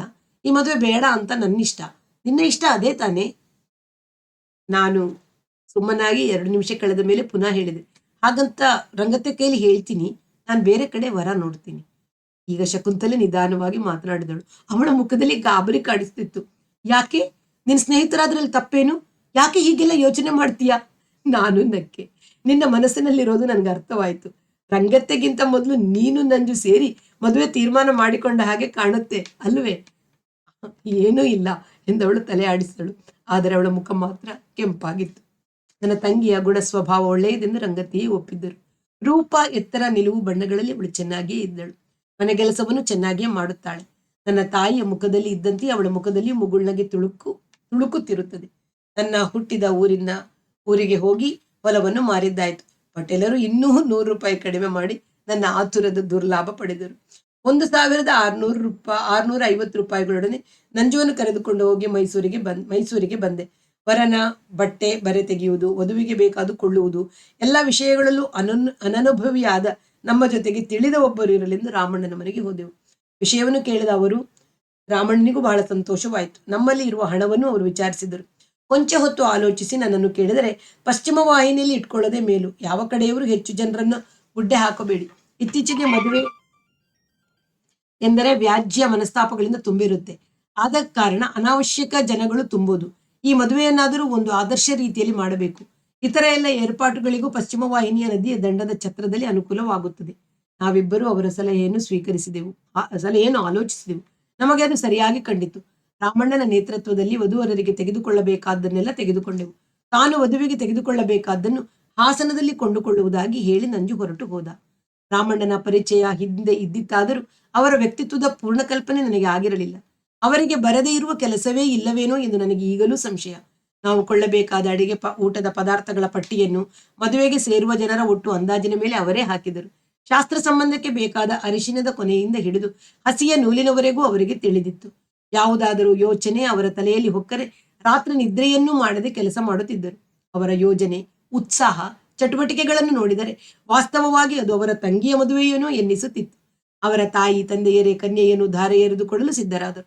ಅವರ ತಂದೆಯ ಒಬ್ಬ ಸ್ನೇಹಿತರು ಪುರೋಹಿತರಾದರು. ರಾಮಣ್ಣನ 3 ಜನ ಸ್ನೇಹಿತರು ಸ್ವಯಂ ಸೇವಕರಾಗಿ ಮುಂದೆ ಬಂದರು. ಮದುವೆಯ ಎಲ್ಲ ಸಾಮಾನುಗಳು ಅವರ ಮನೆಯಲ್ಲಿಯೇ ಸಿದ್ಧವಾದವು. ನನಗೆ ಏನು ತಿಳಿಯುತ್ತಿರಲಿಲ್ಲ. ಹಣವನ್ನು ರಾಮಣ್ಣನ ಕೈಯಲ್ಲಿ ಕೊಟ್ಟು ನಾನು ಸುಮ್ಮನೆ ಓಡಾಡಿ ಆಡುತ್ತಿದ್ದೆ. ಯಾಕೆ ಎಂಬುದು ಎಷ್ಟೋ ವೇಳೆ ನನಗೆ ತಿಳಿದಿರುತ್ತಿರಲಿಲ್ಲ. ಹೆಣ್ಣಿನ ಕಡೆ ನಂಜುಂಡ ಮೇಷ್ಟ್ರು ಬಂದಿದ್ದರು. ಸ್ವಾಮಿ ಮೇಷ್ಟ್ರು ಈಗ ಎಲ್ಲಿದ್ದಾರೆಂದು ನಮಗೆ ತಿಳಿದಿರಲಿಲ್ಲ. ಮದುವೆ ರಾಮಣ್ಣ ಹೇಳಿದಂತೆ ಒಂದು ತೆರನಾದ ಆದರ್ಶ ರೀತಿಯಲ್ಲಿ ನಡೆಯಿತು. ಶುದ್ಧವಾದ ಕಾವೇರಿಯ ದಡ, ಹಿಂಬದಿಯಲ್ಲಿ ವಿಶಾಲವಾದ ಹರಡಿದ ಹಸಿರು ಗದ್ದೆಗಳ ಬಯಲು ಮತ್ತು ಪ್ರಶಾಂತವಾದ ಪ್ರಕೃತಿಯ ಆವರಣವು ಶುಭ ಕಾರ್ಯಕ್ಕೆ ವಿಶೇಷ ಕಳೆಯನ್ನು ಕೊಟ್ಟಿದ್ದವು. ಲಕ್ಷ್ಮೀನಾರಾಯಣ ಸ್ವರೂಪಾಯ ವರಾಯ ಎಂದು ಪುರೋಹಿತರು ಉಚ್ಚಕಂಠದಲ್ಲಿ ಹೇಳುತ್ತಿದ್ದರು. ಛತ್ರದ ಹೊರಗೆ ಸುಶ್ರಾವ್ಯವಾದ ಓಲಗ ಡೋಲಿನ ಧ್ವನಿ. ಜರಿ ಅಂಚಿನ ಕಸೆಯ ಪಂಚೆಯನ್ನು ಉಟ್ಟು ಮೈ ಮೇಲೆ ಅಂಥದ್ದೇ ಹೊಸ ಪಂಚೆ ಹುಟ್ಟು ಹೊಡೆದು ಬಾಸಿಂಗ ಕಟ್ಟಿದ ಪೇಟವನ್ನು ತಲೆಗೆ ಸುತ್ತಿದ, ಹಣೆಗೆ ಕುಂಕುಮವನ್ನಿಟ್ಟ ನಂಜು ಹಸೆಯ ಮೇಲೆ ನಿಂತಿದ್ದ. ಆಕಾಶ ಬಣ್ಣದ ಧಾರೆಯ ಸೀರೆ ಉಡಿಸಿ ಮೇಲು ಹೊದಿಸಿ ಶಕುಂತಲೆಯ ಹಣೆಗೂ ಬಾಸಿಂಗ ಕಟ್ಟಿದ್ದರು. ಶಕುಂತಲೆಯ ಕೆನ್ನೆಗೆ ಅರಿಶಿನ ತೊಡೆದು ಹಣೆಗೆ ಸೌಭಾಗ್ಯದ ಕುಂಕುಮ ಇಟ್ಟು ಬಿದಿರು ಕೊಕ್ಕೆಯ ಮೇಲೆ ಬಲಗಾಲನ್ನಿರಿಸಿ ನಿಂತಿದ್ದಳು. ಅವರಿಬ್ಬರ ನಡುವೆ ತೆರೆಯ ಪಟ. ಉಚ್ಚ ಕಂಠದಿಂದ ಪುರೋಹಿತರು ವೇದ ಮಂತ್ರ ಘೋಷಿಸುತ್ತಿದ್ದರು. ವಧುವರರು ಪರಸ್ಪರ ತಲೆಯ ಮೇಲೆ ಎಳ್ಳು ಜೀರಿಗೆ ಹಾಕಿದರು. ಅಂತಃಪಟ ಸರಿಯಿತು. ಧಾರೆಯಾಯಿತು. ವಧುವರರನ್ನು ಜೊತೆಗೆ ಕೂರಿಸಿದರು. ಮಾಂಗಲ್ಯ ಧಾರಣೆಯಾಯಿತು. ಇಬ್ಬರ ಮುಖದ ಮೇಲೂ ಒಂದು ವಿಧವಾದ ದೈವಿ ಕಳೆಯು ಕಾಣಿಸುತ್ತಿತ್ತು. ಶಕುಂತಲೆಯು ಲಕ್ಷ್ಮಿಯಂತೆ ಕಾಣಿಸುತ್ತಿದ್ದಳು. ನಂಜು ನಾರಾಯಣನಂತೆ ಅವಳ ಪಕ್ಕದಲ್ಲಿ ಕುಳಿತಿದ್ದ. ಮದುವೆ ಮುಗಿದ ಮೇಲೆ ಶಕುಂತಲೆಯನ್ನು ಕರೆದುಕೊಂಡು ಅವರು ಹೊರಡುವಾಗ ನನಗೆ ನಮಸ್ಕರಿಸಿದಳು. ಅವಳ ಕಣ್ಣಿನಲ್ಲಿ ನೀರು ಜಿನುಗುತ್ತಿತ್ತು. ಆ ಕಣ್ಣೀರು ತನಗೆ ಆದ ಸಂತೋಷದ ಪ್ರತೀಕವು. ತನ್ನ ಹಿಂದಿನ ಅನುಭವಗಳ ಸ್ಮರಣೆಯಿಂದ ಬಂದದ್ದು. ಸ್ವಾಭಾವಿಕವಾಗಿ ಹೆಣ್ಣು ಮಕ್ಕಳಿಗೆ ಬರುವಂತೆ ಬಂದದ್ದು ನನಗೆ ತಿಳಿಯದು. ಹಿರಿಯರಿಗೆ, ರಾಮಣ್ಣನವರಿಗೆ ವಧುವರರು ನಮಸ್ಕರಿಸಿದರು. ರಾಮಣ್ಣನ ವಿಶ್ವಾಸದ ಋಣವನ್ನು ನಾನೆಂತೂ ತೀರಿಸಲಿ. ಮದುವೆಯ ಓಡಾಟದಲ್ಲಿ ನನ್ನ ಪರೀಕ್ಷೆಯ ಗಮನ ಬಂದಿರಲಿಲ್ಲ. ಎಲ್ಲ ಕೆಲಸವೂ ಮುಗಿದು ನಾನು ಮೈಸೂರಿಗೆ ಬಂದ ಮೇಲೆ ಅದರ ಗಮನ ಬಂತು. ಪರೀಕ್ಷೆಗೆ ಇನ್ನು ಬರೀ 10 ದಿನಗಳು ಮಾತ್ರ ಇದ್ದವು. ಅದಕ್ಕಾಗಿ ಅಧೈರ್ಯ ಪಡುವ ಕಾರಣವಿರಲಿಲ್ಲ. ಮನಸ್ಸಿನ ಭಾರ ಕಳೆದಿತ್ತು. ಜವಾಬ್ದಾರಿ ಮುಗಿದಿತ್ತು. ಶಕುಂತಲೆಯ ಜೀವನ ಒಂದು ಸರಿಯಾದ ದಾರಿ ಮುಟ್ಟಿತ್ತು. ನನ್ನ ಸ್ನೇಹಿತ ನಂಜುವೆ ಅವಳ ಕೈ ಹಿಡಿದಿದ್ದ. ಉಲ್ಲಾಸ ಹೊಂದಿದ ಮನಸ್ಸಲ್ಲಿ ಹಗಲು ರಾತ್ರಿ ಕುಳಿತು ಓದಿದೆ. ಪರೀಕ್ಷೆ ಮುಗಿಯಿತು. ತೇರ್ಗಡೆಯಾಗುವುದರಲ್ಲಿ ಸಂಶಯವೇ ಇಲ್ಲವೆನ್ನುವಂತೆ ಪ್ರಶ್ನೆಗಳಿಗೆ ಉತ್ತರಿಸಿದ್ದೆ. ಪರೀಕ್ಷೆ ಮುಗಿದ ನಂತರ ನಂಜುವಿನ ಊರಿಗೆ ಹೋದೆ. ನವ ದಂಪತಿಗಳ ದಿನಗಳು ತುಂಬು ಆನಂದದಿಂದ ಕಳೆಯುತ್ತಿದ್ದವು. ಬೇಸಿಗೆ ರಜೆ ಪೂರ್ತಿ ಅಲ್ಲಿಯೇ ಇರುವಂತೆ ಅವರು ನನ್ನನ್ನು ಬಲವಂತ ಪಡಿಸಿದರು. ನಾನು ನಿಲ್ಲದೆ 1 ವಾರದಲ್ಲಿ ಮೈಸೂರಿಗೆ ಮರಳಿದೆ. ಮುಂದಿನ 2 ತಿಂಗಳು ಬೇಸಿಗೆ ರಜವಾಗಿತ್ತು. ರಜದಲ್ಲಿ ಮಾಡುವುದಾದರೂ ಏನು? ಹೊಸದಾಗಿ ಪಾಠಕ್ಕೆ ಬರುತ್ತಿದ್ದ ಹುಡುಗರು ರಜದಲ್ಲಿ ಬರುತ್ತಿರಲಿಲ್ಲ. ನನ್ನ ಊಟವೇನೋ ಅನಾಥಾಲಯದಲ್ಲಿ ಆಗುತ್ತಿತ್ತು. ಆದರೆ ಕೊಠಡಿಯ ಬಾಡಿಗೆ, ತಿಂಡಿಯ ವೆಚ್ಚ ಮೊದಲಾದವುಗಳಿಗೆ ಹಣ ಬೇಕು. ರಜೆ ಕಳೆದ ನಂತರ BA ಕಾಲೇಜ್ ಸೇರಲು ದುಡ್ಡಿರಬೇಕು. ರಜದಲ್ಲಿ ಏನಾದರೂ ಕೆಲಸ ಮಾಡಬೇಕೆಂದು ತೀರ್ಮಾನಿಸಿದೆ. ಮಾಡಬೇಕೆಂದ ತಕ್ಷಣ ಕೆಲಸ ಸಿಕ್ಕಬೇಕಲ್ಲ. ಸುಮಾರು 5 ದಿನ ಮೈಸೂರಿನ ಎಲ್ಲ ಅಂಗಡಿ ಮುಂಗಟ್ಟುಗಳನ್ನು ಅಲೆದೆ. ಕೊನೆಗೆ ಸುಶೀಲಾ ಊದುಕಡ್ಡಿಯ ಫ್ಯಾಕ್ಟರಿಯಲ್ಲಿ ಕೆಲಸ ದೊರೆಯಿತು. ಬೆಳಗ್ಗೆ 8ರಿಂದ 9 ಗಂಟೆವರೆಗೆ ಕೆಲಸ, ಲೆಕ್ಕಪತ್ರ ಬರೆಯುವುದು, ಕೆಲಸಗಾರರು ಸರಿಯಾಗಿ ಕೆಲಸ ಮಾಡುತ್ತಾರೆ ಎಂದು ನೋಡಿಕೊಳ್ಳುವುದು, ಸೈಕಲ್ ಮೇಲೆ ರೈಲ್ವೆ ಸ್ಟೇಷನ್ಗೆ ಹೋಗಿ ಪಾರ್ಸೆಲ್ ಕಳಿಸುವುದು, ಬ್ಯಾಂಕಿಗೆ ತಿರುಗುವುದು ಮೊದಲಾಗಿ 1 ನಿಮಿಷವೂ ಬಿಡುವಿಲ್ಲದ ಕೆಲಸ. ಆ ಫ್ಯಾಕ್ಟರಿಯಲ್ಲಿ ನನ್ನ ಹೆಸರು ಮ್ಯಾನೇಜರ್. ಆದರೆ ಎಲ್ಲವೂ ನನ್ನದೇ ತಾನೇ.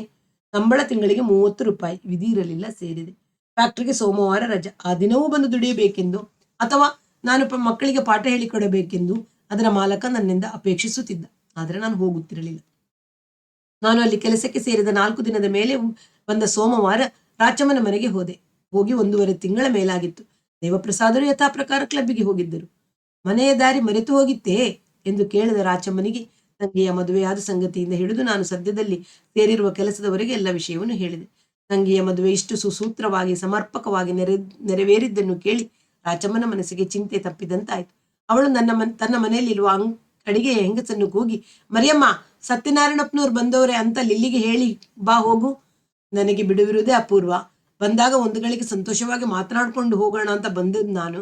ಇನ್ನು ವಿನಾಕಾರಣ ಅವರು ಬಂದರೆ ವಿನಾಕಾರಣ ವಾಗ್ವಾದ, ಮನಸ್ಸಿಗೆ ಕೈ ಆಗುತ್ತೆ. ಯಾಕೆ ಹೇಳಿ ಕಳಿಸಿದೆ?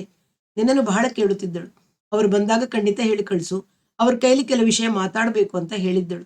ನೀವಿಬ್ಬರು ಮಾತಾಡ್ತಾ ಇದ್ರೆ ನಾನು ಕೇಳ್ತಾ ಇರ್ತೀನಿ, ಕೇಳೋಕ್ ಚೆನ್ನಾಗಿರುತ್ತೆ. ನೀನ್ ಚರ್ಚೆ ಮಾಡ್ತಿದ್ರೆ, ನಾವಿಬ್ಬರು ಓದ್ತಾ ಇದ್ದಾಗ ನೀನ್ ಡಿಬೇಟ್ನಲ್ಲಿ ನನ್ನನ್ನು ಸೋಲಿಸಿದ್ಯಲ್ಲ, ಅದು ಜ್ಞಾಪಕ ಬರುತ್ತೆ. ಸುಮಾರು ಅರ್ಧ ಗಂಟೆಯಲ್ಲಿ ಲಿಲ್ಲಿ ಬಂದಳು. ನಾನೇ ನೀವು ನನ್ನನ್ನ ನೋಡಿ ಎಲ್ಲಿ ಮೊದಲಿಗಿಂತ ಬೇರೆ ಕಡೆ ಮುಖ ತಿರುಗಿಸ್ಕೊಂಡು ಕೂತ್ಕೋತಿರೋ ಅಂತಿದ್ದೆ. ಪರವಾಗಿಲ್ಲ, ಈ ಸಲ ನೀವೇ ಮೊದಲು ಮಾತನಾಡಿಸಿದಿರಿ ಎಂದೆ. ಲಿಲ್ಲಿ ಹೆಚ್ಚಾಗಿ ಮಾತನಾಡುತ್ತಿದ್ದುದು ಇಂಗ್ಲಿಷ್ನಲ್ಲಿ. ಕಾನ್ವೆಂಟಿನಲ್ಲಿ ಬೆಳೆದವಳು. ಅವಳಿಗೆ ಕನ್ನಡ ಮಾತನಾಡಲು ಬರುತ್ತಿರಲಿಲ್ಲ ಎಂದಲ್ಲ, ಆದರೆ ಮಾತನಾಡುವಾಗ ಸ್ವಾಭಾವಿಕವಾಗಿ ಇಂಗ್ಲಿಷ್ಗೆ ಜಾರಿ ಬಿಡುತ್ತಿದ್ದಳು. ಆಂಗ್ಲೋ ಇಂಡಿಯನರ ಉಚ್ಚಾರ ಶೈಲಿ. ಕನ್ನಡವೋ ಒಂದು ವಿಧವಾದ ವಿಕಾರ ಸ್ವರೂಪವನ್ನೇ ಪಡೆದಿತ್ತು. ಮಲಯಾಳಿಗಳು ಕನ್ನಡ ಹಾಡುವ ರೀತಿ. ನನ್ನನ್ನು ಭೇಟಿಯಾದದ್ದೇ ನಿಮ್ಮ ದುರಾದೃಷ್ಟ ಎಂದು ನೀವು ಭಾವಿಸಿದ್ದೀರಿ. ನನ್ನ ಮುಖ ನೋಡಿ ನಿಮ್ಮ ದುರಾದೃಷ್ಟ ಎಲ್ಲಿ ಹೆಚ್ಚಾಗುವುದು ಎಂದು ನಾನು ಹೆದರಿದ್ದೆ. ಹೋಗಲಿ ಬಿಡಿ, ನಿಮಗೆ ಜ್ಞಾಪಕ ಶಕ್ತಿ ಬಹಳ. ಯಾವುದೋ ಯೋಚನೆಯಲ್ಲಿ ಏನೋ ಆಡಿದ ಮಾತನ್ನು ಎಷ್ಟು ನೆನ್ಪಿಟ್ಕೊಂತೀರಾ. ಬಹಳ ಹಠದ ಸ್ವಭಾವ ನಿಮ್ಮದು ಅಂತ ಕಾಣುತ್ತೆ. ಹಾಗೆಯೇ ಮಾತನಾಡುತ್ತಾ ಮುಖ್ಯ ವಿಷಯಕ್ಕೆ ಬಂದಳು. ನೀವು ಹೇಳಿದ ಪುಸ್ತಕಗಳನ್ನು ಓದಿದೆ, ಅವುಗಳಲ್ಲಿ ಎಷ್ಟು ಅಂಶಗಳು ಅರ್ಥವಾಗಲ್ಲ. ಕೆಲವು ವಿಷಯಗಳನ್ನು ಮಾತ್ರ ನಾನು ಒಪ್ಪೋದೇ ಇಲ್ಲ. ಮುಂದುವರಿದ ಈ ಯುಗದಲ್ಲಿಯೂ ಅಂತ ಹಳೆಯ ಅಭಿಪ್ರಾಯಗಳನ್ನು ಕೊಡ್ತಾರೆ ಅಂತ ನೀವು ಹೇಳಿದ ಗ್ರಂಥಕರ್ತರು. ಕೆಲವು ಕಡೆಯಂತೂ ಅವರ ಧೋರಣೆ ಹುಚ್ಚರ ಹಗಲುಗನಸು ಅನಿಸುತ್ತೆ. ಯಾವ ಅಭಿಪ್ರಾಯದಲ್ಲಿ? ಒಂದೆರಡು ಉದಾಹರಣೆ ಕೊಡಿ. ನೀವು ಹೇಳಿದ ಆನಂದ ಕುಮಾರಸ್ವಾಮಿಯವರ 2 ಪುಸ್ತಕಗಳನ್ನೇ ನೋಡಿ. ರಾಷ್ಟ್ರೀಯ ಧ್ಯೇಯದ ಬಗ್ಗೆ ಅವರು ಬರೆದಿರುವ ಪ್ರಬಂಧಗಳು ಎಲ್ಲದರಲ್ಲಿಯೂ ಹಿಂದೂ ಕಲೆ, ಹಿಂದೂ ಧರ್ಮ, ಹಿಂದೂ ವಿದ್ಯಾಸ ಕ್ರಮ, ಹಿಂದೂ ಸಂಸ್ಕೃತಿ ಇವುಗಳ ಪುನರುತ್ಥಾನಕ್ಕಾಗಿ ವಾದಿಸುತ್ತಾರೆ. ಪುಸ್ತಕಕ್ಕೆ ಅವರು ಹೆಸರು ಮಾತ್ರ ರಾಷ್ಟ್ರೀಯ ಧ್ಯೇಯ ಅಂತ. ರಾಷ್ಟ್ರೀಯ ಎಂಬ ಹೆಸರಿನಲ್ಲಿ ಹಳೆಯ ಕಂದಾಚಾರಗಳಿಗೆ ಶರಣು ಹೋಗೋದ್ರಲ್ಲಿ ಅರ್ಥವಿಲ್ಲ. ಕುಮಾರಸ್ವಾಮಿಯವರು ದೊಡ್ಡ ಬರಹಗಾರರು, ಅಲ್ಲದೆ ಆಧುನಿಕ ಯುಗದ ದೊಡ್ಡ ಪ್ರತಿಭಾವಂತ ಜ್ಞಾನಿಗಳು ಅಂತ ನಿಮ್ಮ ಬಾಯಿಂದ ಕೇಳಿದ್ದೆ. ಕುಮಾರಸ್ವಾಮಿಯವರದು ಹಿಂದೂ ದೃಷ್ಟಿಕೋನ ಈಗಿನ ಪಾಶ್ಚಿಮಾತ್ಯ ಪದ್ಧತಿಯ ಎಲ್ಲ ವಸ್ತುಗಳನ್ನು ವಿಭಜಿಸಿ ನೋಡುತ್ತದೆ. ಮನುಷ್ಯನ ಜೀವನವನ್ನೆಲ್ಲ ವಿಭಿನ್ನ ಭಾಗಗಳಾಗಿ ಕತ್ತರಿಸಿ ನೋಡೋದು ಅದರ ರೀತಿ. ಯಾವುದನ್ನೇ ಆಗಲಿ ಸಂಯುಕ್ತವಾಗಿ ನೋಡೋದು ಹಿಂದೂ ದೃಷ್ಟಿ. ರಾಷ್ಟ್ರ ಅನ್ನುವುದು ಕೇವಲ ರಾಜಕೀಯ ಅನುಕೂಲಕ್ಕೋಸ್ಕರ ಮಾಡಿಕೊಂಡ ಒಂದು ಚಚ್ಚೌಕದ ಹಿಡುವಳಿಯಲ್ಲ. ರಾಷ್ಟ್ರಕ್ಕೆ ಒಂದು ಪರಂಪರೆ, ಸಂಸ್ಕೃತಿ ಮತ್ತು ಇತಿಹಾಸ ಬೇಕು. ಪ್ರತಿಯೊಂದು ರಾಷ್ಟ್ರವು ತನ್ನ ಚೇತನವನ್ನು ಕಲೆ, ಧರ್ಮ, ಸಾಹಿತ್ಯ ಮತ್ತು ಜೀವನ ಕ್ರಮಗಳ ಮೂಲಕ ತನ್ನದೇ ಆದ ವಿಶಿಷ್ಟ ರೀತಿಯಲ್ಲಿ ವ್ಯಕ್ತಪಡಿಸುತ್ತದೆ. ವ್ಯಕ್ತಪಡಿಸುತ್ತಾ ಆ ಎಲ್ಲವೂ ಅವುಗಳ ಪರಂಪರೆಯನ್ನು ಬಿಟ್ಟು ಬೇರೆ ಜಾಡು ಹಿಡಿಯುವುದು ಹೇಗೆ ರಾಷ್ಟ್ರೀಯವಾದೀತು? ರಾಜಕೀಯ ಸ್ವಾತಂತ್ರ್ಯವು ಈ ಪರಂಪರೆಯ ಬೆಳವಣಿಗೆಗೆ ಬೇಕಾದ ಒಂದು ಸ್ಥಿತಿ ಮಾತ್ರ. ಗಾಂಧೀಜಿಯು ಇದೇ ಅಭಿಪ್ರಾಯ ಕೊಡುವಂತೆ ಕಾಣುತ್ತದೆಯೇನು? ಕೊಡ್ತಾರೆ. ಹಾಗೆ ನೋಡಿದರೆ ಗಾಂಧೀಜಿ ಸ್ವದೇಶಿ ಚಳುವಳಿ ಆರಂಭಿಸುವ ಮೊದಲೇ ಕುಮಾರಸ್ವಾಮಿಯವರು ಸ್ವದೇಶಿ ಎಂಬ ಪದದ ಅರ್ಥವನ್ನು ವಿವರಿಸಿದ್ದರು. ಗಾಂಧೀಜಿಯ ಕಲ್ಪನೆಗಿಂತಲೂ ಕುಮಾರಸ್ವಾಮಿಯವರ ಸ್ವದೇಶಿ ಎಂಬುದರ ಕಲ್ಪನೆ ಹೆಚ್ಚು ವಿಶಾಲವಾಗಿರುವಂತೆ ನನಗೆ ಅನ್ನಿಸುತ್ತದೆ. ಗಾಂಧೀಜಿಗಿಂತಲೂ ಮೊದಲೇ ಕುಮಾರಸ್ವಾಮಿಯವರು ಬರೆದರು. ಅವರು ಹೆಚ್ಚಾಗಿ ಬಾಳಿ ಬದುಕುವುದು ಪಶ್ಚಿಮ ದೇಶಗಳಲ್ಲಿ. ಅವರು ಬರೆದದ್ದು, ಅವರ ಬರಹಗಳು ಪ್ರಕಟವಾದದ್ದು ಆ ದೇಶಗಳಲ್ಲಿ. ಗಾಂಧೀಜಿ ಬದುಕಿದ್ದದ್ದು ಭಾರತದಲ್ಲಿ. ಅಲ್ಲದೆ ಅವರು ತಮ್ಮ ಕಲ್ಪನೆಯನ್ನು ತಮ್ಮ ಜೀವನದಲ್ಲಿ ಸೋದಾರಣವಾಗಿ ಮಾಡಿದರು. ಆದ್ದರಿಂದ ಅವರ ಆಲೋಚನೆಗಳು ಹೆಚ್ಚು ಪ್ರಚಲಿತವಾಯಿತು. ಅದಿರಲಿ, ಕ್ರೈಸ್ತ ಮಿಷನರಿಗಳ ಮೇಲೆ ಕಟುವಾದ ಹರಿತವಾದ ಟೀಕೆ ಮಾಡಿರುವ ಆ ಪ್ರಬಂಧವನ್ನು ರಾಷ್ಟ್ರೀಯ ಧ್ಯೇಯದ ಪ್ರಬಂಧಗಳ ಜೊತೆ ಅವರು ಸೇರಿಸಿದ್ದಾರಲ್ಲ. ಅವರ ರಾಷ್ಟ್ರೀಯ ಕಲ್ಪನೆ ಪರಮತ ಅಸಹಿಷ್ಣುತೆ ಮೇಲೆ ನಿಂತಂತೆ ಕಾಣಿಸುತ್ತದೆ. ಕುಮಾರಸ್ವಾಮಿಯವರ ಇತರ ಬರಹಗಳನ್ನು ಓದಿ ನಿಮ್ಮ ಅಭಿಪ್ರಾಯವನ್ನು ಸರಿ ರೂಪಿಸಿಕೊಳ್ಳಿ. ಕ್ರಿಸ್ತನನ್ನು ಮಹಾತ್ಮನೆಂದು ಅವರು ಮುಕ್ತ ಹೃದಯದಿಂದ ಅಪ್ಪಿಕೊಳ್ಳುತ್ತಾರೆ. ಕ್ರಿಸ್ತನೊಬ್ಬನೇ ಮಹಾತ್ಮನೆನ್ನುವ ಕ್ರಿಸ್ತ ಪಾದ್ರಿಗಳ ಸಂಕುಚಿತ ದೃಷ್ಟಿಯನ್ನು ಅವರು ಖಂಡಿಸುತ್ತಾರೆ. ಇಲ್ಲೇ ಇರಬೇಕಾದ ಬೇರೊಂದು ಉಜ್ವಲ ಸಂಸ್ಕೃತಿಯನ್ನು ಮಿಷನರಿಗಳು ಹೇಗೆ ಬುಡಮೇಲು ಮಾಡುತ್ತಿದ್ದಾರೆಂದು ನಾನು ಹಿಂದೆಯೇ ಒಂದು ದಿನ ಹೇಳಿದ್ದೆ. ನೀವು ಹೇಳುವ ಎಷ್ಟೋ ವಿಷಯಗಳು ನನಗೆ ಅರ್ಥವಾಗುವುದೇ ಇಲ್ಲ. ನಿಮ್ಮ ವಿಚಾರ ಸರಣಿಯೇ ವಿಚಿತ್ರವಾದದ್ದು. ಅನೇಕ ಸಲ ನಿಮ್ಮೊಡನೆ ಒಪ್ಪುವುದು ನನಗೆ ಅಸಾಧ್ಯವಾಗುತ್ತದೆ. ಅದರ ಕಾರಣ ನನಗೆ ಗೊತ್ತಿದೆ. ಭಾರತೀಯ ಸಂಸ್ಕೃತಿಯನ್ನು ಜೀವಿಸಿ ನಡೆಯುವವರ ನೇತೃತ್ವದಲ್ಲಿ ನಿಮ್ಮ ವಿದ್ಯಾಭ್ಯಾಸ ಜೀವನ ಕ್ರಮಗಳು ನಡೆದಿದ್ದರೆ ನನ್ನ ಮಾತು ಅರ್ಥವಾಗುತ್ತಿತ್ತು. ನಿಮ್ಮನ್ನು ಬೆಳೆಸಿರುವವರು ಕಾನ್ವೆಂಟಿನವರು. ರಾಷ್ಟ್ರೀಯ ಸಂಸ್ಕೃತಿ, ಭಾರತೀಯ ಸಂಸ್ಕೃತಿಯ ಬಗ್ಗೆ ಅವರಿಗೆ ಲಕ್ಷ್ಯವಿಲ್ಲ, ತಿರಸ್ಕಾರವಿದೆ. ನಿಮ್ಮದಾದರೂ ಏನು ತಪ್ಪು? ನಾವು ಹೀಗೆಯೇ ಮಾತನಾಡುತ್ತಾ ಬಹಳ ಹೊತ್ತು ಕಳೆದೆವು. ರಾಚಮ್ಮ ಸುಮ್ಮನೆ ಕುಳಿತು ಕೇಳುತ್ತಿದ್ದಳು. ನಾನು ಹೇಳಿದೆ, ಒಂದೆರಡು ಪುಸ್ತಕಗಳನ್ನು ಓದಿದರೆ ಯಾವುದೂ ಅರ್ಥವಾಗೋಲ್ಲ. ಸುಮ್ಮನೆ ಒಂದಾದ ಮೇಲೆ ಒಂದರಂತೆ ಓದುತ್ತಾ ಹೋಗಬೇಕು. ಕುಮಾರಸ್ವಾಮಿಯವರ ಬಗ್ಗೆ ನಿಮಗೆ ಒಂದು ಮಾತು ಹೇಳಬೇಕು. ಅವರ ತಂದೆ ಸಿಲೋನಿನವರು, ತಾಯಿ ಆಂಗ್ಲ ಮಹಿಳೆ. ಅವರ ವಿದ್ಯಾಭ್ಯಾಸವಾದದ್ದು ಇಂಗ್ಲೆಂಡ್ನಲ್ಲಿ. ಹೌದೇನು? ಲಿಲ್ಲಿ ಉತ್ಸುಕವಾಗಿ ಕೇಳಿದಳು. ಹೌದು. ಹಾಗಾದರೆ ನಾನು ಅವರೆಲ್ಲ ಪುಸ್ತಕಗಳನ್ನು ಓದ್ತೀನಿ. ನಿಮ್ಮ ಮನೋಭಾವ ಇದರಿಂದಲೇ ವ್ಯಕ್ತವಾಗುತ್ತದೆ. ಆಂಗ್ಲ ಮಹಿಳೆಯ ಮಗ ಇಂಗ್ಲೆಂಡ್ನಲ್ಲಿ ವಿದ್ಯಾಭ್ಯಾಸ ಮಾಡಿದರು ಎಂದ ತಕ್ಷಣ ಅವರ ಬಗೆಗೆ ನಿಮ್ಮ ವಿಶೇಷ ಆಸ್ತಿ ಉಂಟಾಯಿತು. ಯಾವುದಾದರೂ ಪಶ್ಚಿಮದವರಿಂದ ಬಂದರೆ ಮಾತ್ರ ನಿಮಗೆ ಪಥ್ಯವಾಗುತ್ತದೆ. ಹಾಗೆಯೇ ಮಾಡಿ. ಪಶ್ಚಿಮದ ಎಷ್ಟೋ ಜನ ವಿದ್ವಾಂಸರು ಭಾರತ ಧರ್ಮ ಮತ್ತು ಸಂಸ್ಕೃತಿಯ ಬಗ್ಗೆ ಬರೆದಿದ್ದಾರೆ. ಅವರ ಪುಸ್ತಕಗಳನ್ನು ಓದಿ. ನಿಮಗೆ ಇದುವರೆಗೆ ಆಗಿರುವ ಸಂಸ್ಕಾರ ಕಾನ್ವೆಂಟಿನ ಅವರದಾದರೂ ವಂಶದಿಂದ ನೀವು ಭಾರತೀಯರೇ, ಹಿಂದೂಗಳೇ. ನಿಮ್ಮ ಮೈಯಲ್ಲಿ ಹರಿಯುತ್ತಿರುವುದು ರಕ್ತಕ್ಕೂ ನನ್ನ ಮೈಯಲ್ಲಿರುವ ರಕ್ತಕ್ಕೂ ಆನುವಂಶಿಕವಾಗಿ ಇನ್ನೂ ಹೆಚ್ಚು ವ್ಯತ್ಯಾಸವಾಗಿಲ್ಲ. ನನ್ನ ಕೊನೆಯ ಮಾತುಗಳನ್ನು ಕೇಳುವಾಗ ಲಿಲ್ಲಿಯ ಮುಖ ಸ್ವಲ್ಪ ವಿವರಣವಾಯಿತು. ಅವಳ ಮುಂದೆ ಮಾತನಾಡಲಿಲ್ಲ. ಅವಳ ಚಿತ್ತವು ಅಂತರ್ಮುಖಿಯಾಯಿತು. ಸುಮಾರು 10 ನಿಮಿಷ ಹಾಗೆಯೇ ಇದ್ದು ನಂತರ ನಾನು ಮನೆಗೆ ಹೋಗ್ತೀನಿ ಎಂದು ಹೇಳಿ ಅಲ್ಲಿಂದ ಹೊರಟು ಹೋದಳು. ವಿಚಿತ್ರ ಹುಡುಗಿಯಲ್ಲವೇ?